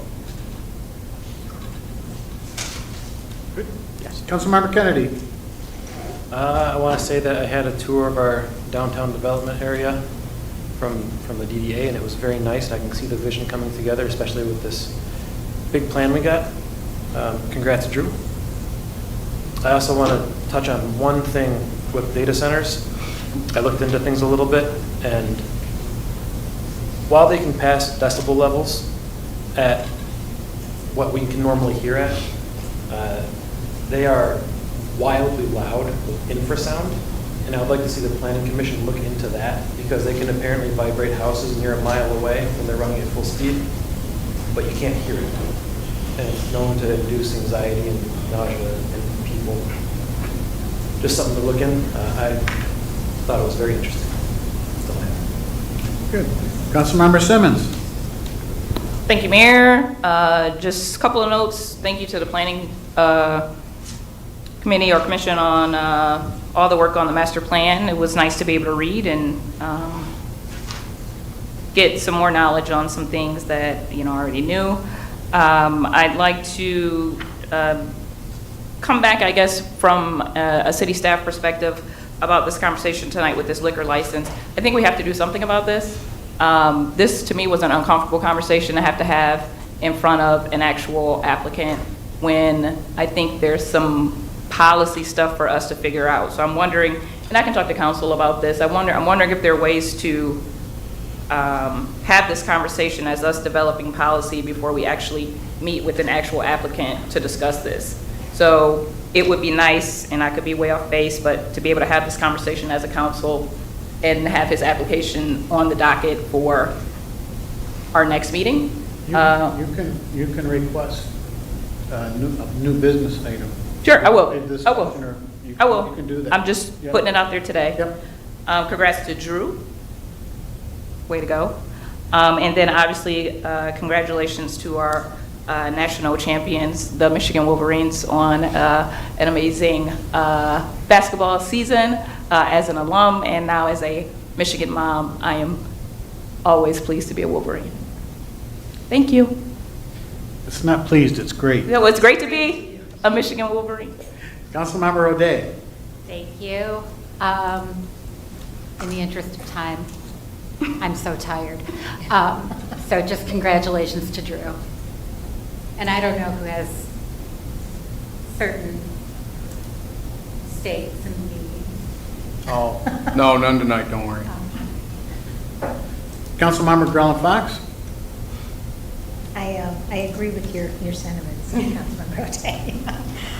For the sake of time, I just really want to say congratulations, Drew. That's all I have. Deputy Mayor Gaccio. Thank you. I wanted to thank Mr. Mitchell first for sitting through everything. Picked one of the longest meetings to come to and then have to sit through it. But also in terms of what he was advocating for, kind of spoke to one of my goals from our goal setting, trying to find partnerships when we're doing events, and hopefully we can find, hopefully that's being taken seriously and we are working toward that, and hopefully maybe we can contact him or Oakland County Resources and find an organization to partner with for one of our events. I would appreciate that. Thank you. You're welcome. I just want to thank all our department heads and our finance director, Rob, for putting together this budget. Anxious to see what it has in there. Congratulations to Drew on his certification. And I just want everyone to be careful tonight. It looks like we've got some storms coming in. My phone's going off that we got tornado watches and stuff like that. So everyone be safe. And if PD and fire department have to go out to do anything, guys, please be safe. And with that, do I have a motion to enter into a closed session? So moved. Support. All those in favor, please signify by saying aye. Aye. Opposed? Motion carries. We'll enter into closed session. Yeah.